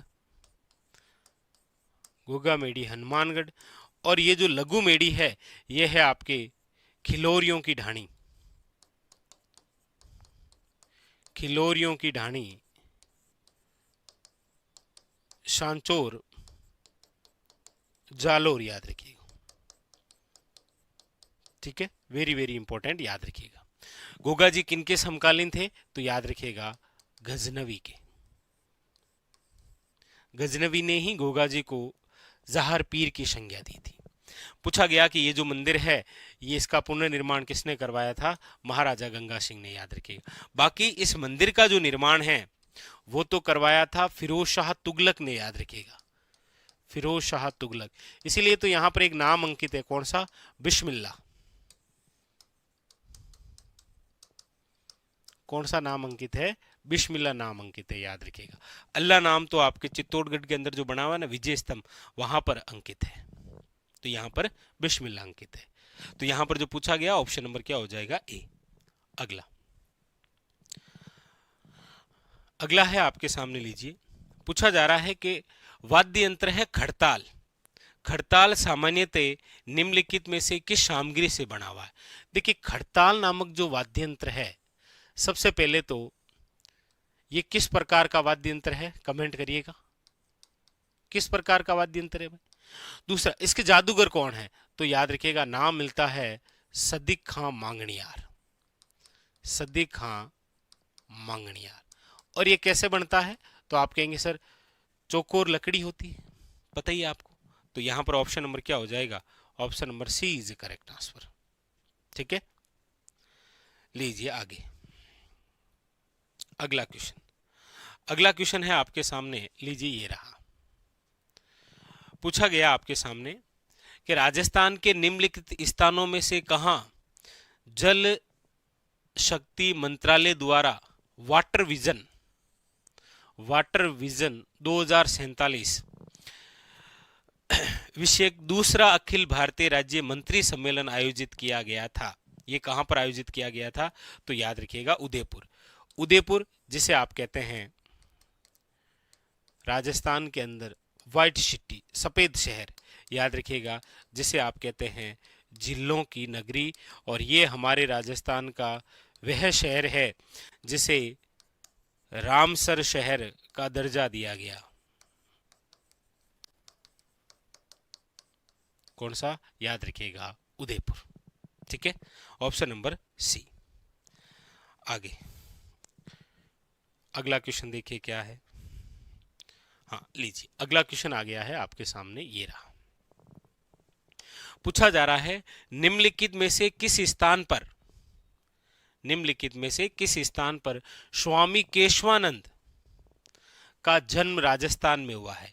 देखिए, स्वामी केशवानंद जिसे राजस्थान के अंदर शिक्षा संत की उपाधि है, जिन्हें शिक्षा संत कहा गया है, वह है स्वामी केशवानंद, जिनकी जन्मस्थली जो है वो है आपके, याद रखिएगा, मंगलूना गांव, जो कि आता है आपके सीकर में। इन्हीं के प्रयासों से मरुस्थल जैसे क्षेत्र में सैकड़ों स्कूलें खोली गई थी। शिक्षा संत के नाम से प्रसिद्ध है कौन? स्वामी केशवानंद जी। मंगलूना गांव है, याद रखिएगा। ऑप्शन नंबर क्या है? डी। अगला है आपके सामने कि पंडित जवाहरलाल नेहरू द्वारा राजस्थान के संयुक्त राज्य का उद्घाटन कब किया गया? यानी पंडित जवाहरलाल नेहरू द्वारा कौन सा? संयुक्त राजस्थान संघ का मतलब आप समझ ही गए हैं, ये तीसरा चरण है। कौन सा? तीसरा चरण। और तीसरे चरण के अंदर जो रियासत जोड़ी गई थी वो कौन सी थी? उदयपुर। तो पंडित जवाहरलाल नेहरू द्वारा राजस्थान के संयुक्त राज्य का उद्घाटन कब किया गया था? तो आप कहेंगे सर वह है आपके 18 अप्रैल 1948। ऑप्शन नंबर जो है वो क्या हो जाएगा? डी। आगे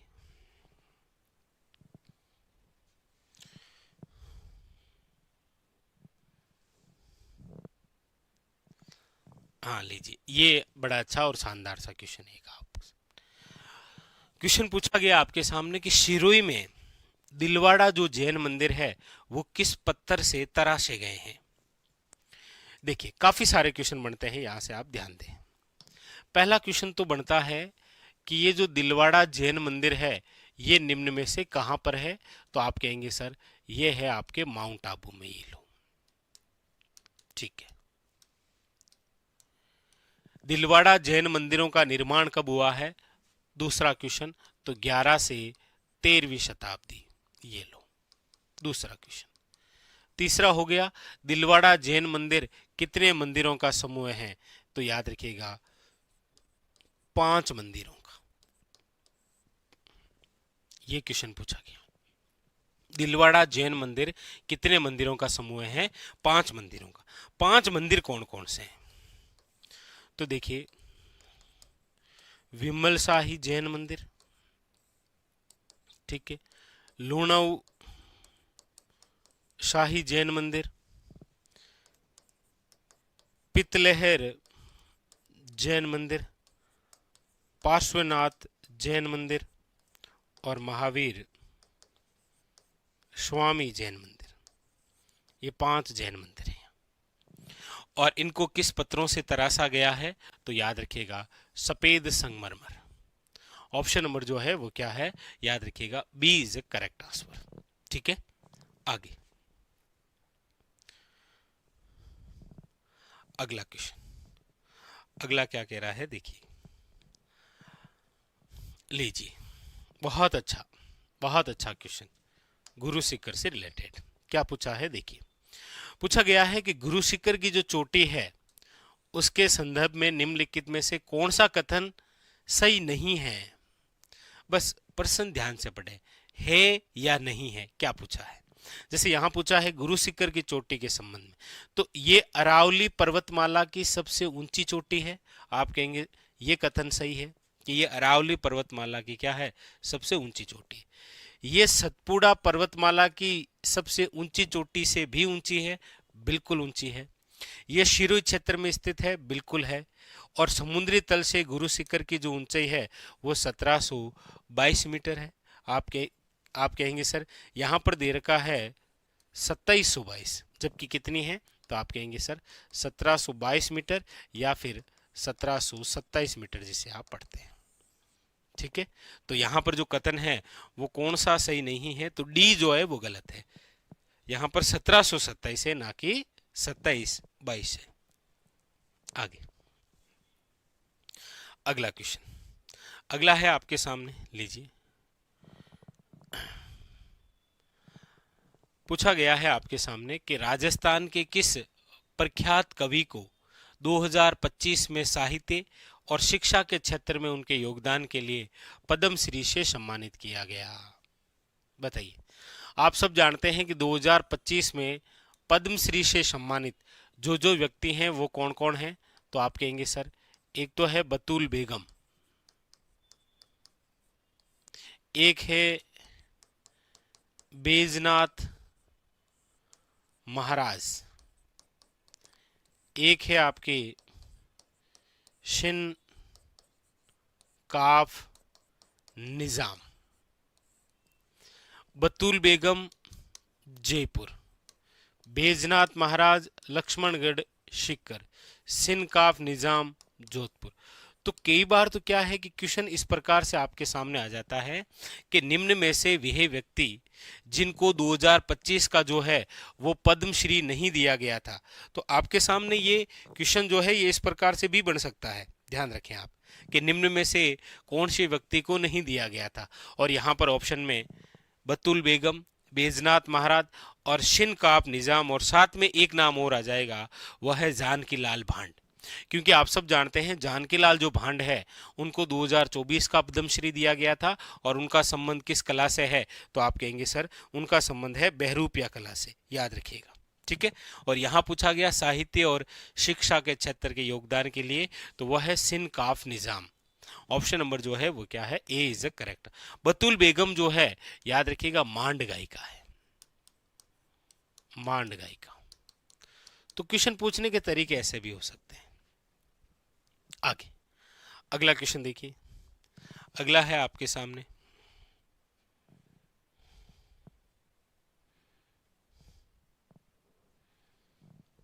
अच्छा ये ठीक है, लीजिए अगला क्वेश्चन है आपके सामने। निम्नलिखित में से कौन से राजस्थान के हाड़ौती पठार, यानी कि कौन से स्थान जो हैं वो आपके राजस्थान के हाड़ौती पठार क्षेत्र में आते हैं। आप कहेंगे सर ये राजस्थान का मैप रहा, और इस राजस्थान के मैप में ये जो एरिया है वो हाड़ौती है, यानी कौन सा, दक्षिण पूर्वी भाग। और दक्षिण पूर्वी भाग में कौन कौन से, तो कोटा संभाग है, कोटा, बूंदी, बारा, झालावाड़। यानी ऑप्शन नंबर जो है वो क्या हो जाएगा आपके सामने, देख लो, हाँ यही है, ये लीजिए ऑप्शन नंबर जो है वो क्या हो जाएगा, ए इज करेक्ट आंसर। अगला अगला है आपके सामने कि ग्रेट इंडियन जो ब्रस्टर्ड है परियोजना को राजस्थान के निम्नलिखित में से किस संरक्षित क्षेत्र में सबसे पहले शुरू किया गया। देखिए ग्रेट इंडियन ब्रस्टर्ड, सबसे पहले तो ग्रेट इंडियन ब्रस्टर्ड याद रखिएगा किसे कहा गया है, तो याद रखिएगा घोड़ावण को। घोड़ावण हम सब जानते हैं हमारे राजस्थान का राज्य पक्षी है, और ये जो राज्य पक्षी है ये संकटापन में है, लुप्त होने की कगार पर। इसीलिए ग्रेट इंडियन ब्रस्टर्ड जो परियोजना है वो कहाँ शुरू की गई, तो आप कहेंगे सर हमारे राजस्थान में घोड़ावण की सबसे बड़ी जो शरण स्थली है वो आपके कहाँ पर है, तो आप कहेंगे सर घोड़ावण की सबसे बड़ी शरण स्थली आप देखेंगे तो वो है आपके राष्ट्रीय मरु उद्यान, कहाँ पर है? राष्ट्रीय मरु उद्यान। याद रखिएगा, हमारे राजस्थान का सबसे बड़ा अभयारण्य है, जिसका क्षेत्रफल है 3162 वर्ग किलोमीटर, जिसका विस्तार है जैसलमेर और बाड़मेर में। जैसलमेर और बाड़मेर के अंदर, याद रखेंगे, राष्ट्रीय मरु उद्यान। तो आप कहेंगे फिर सर यहाँ पर जो ऑप्शन है वो हो जाएगा डेजर्ट नेशनल पार्क, यानी option number A is a correct answer. ठीक है, चलिए, तो ये था आज का हमारा सेशन। मिलते हैं कल इसी पेपर के जो और क्वेश्चन बचे हैं उनके बारे में सॉल्यूशन करते हैं। देखिए, प्रतिदिन उद्देश्य ये रहता है कि 10, 15 या 20 क्वेश्चन लेकर उनका सॉल्यूशन कर लें, ताकि आपके भी क्विक रिवीजन जो है वो होता रहे। ठीक है, आज के लिए इतना ही। धन्यवाद आप सबका।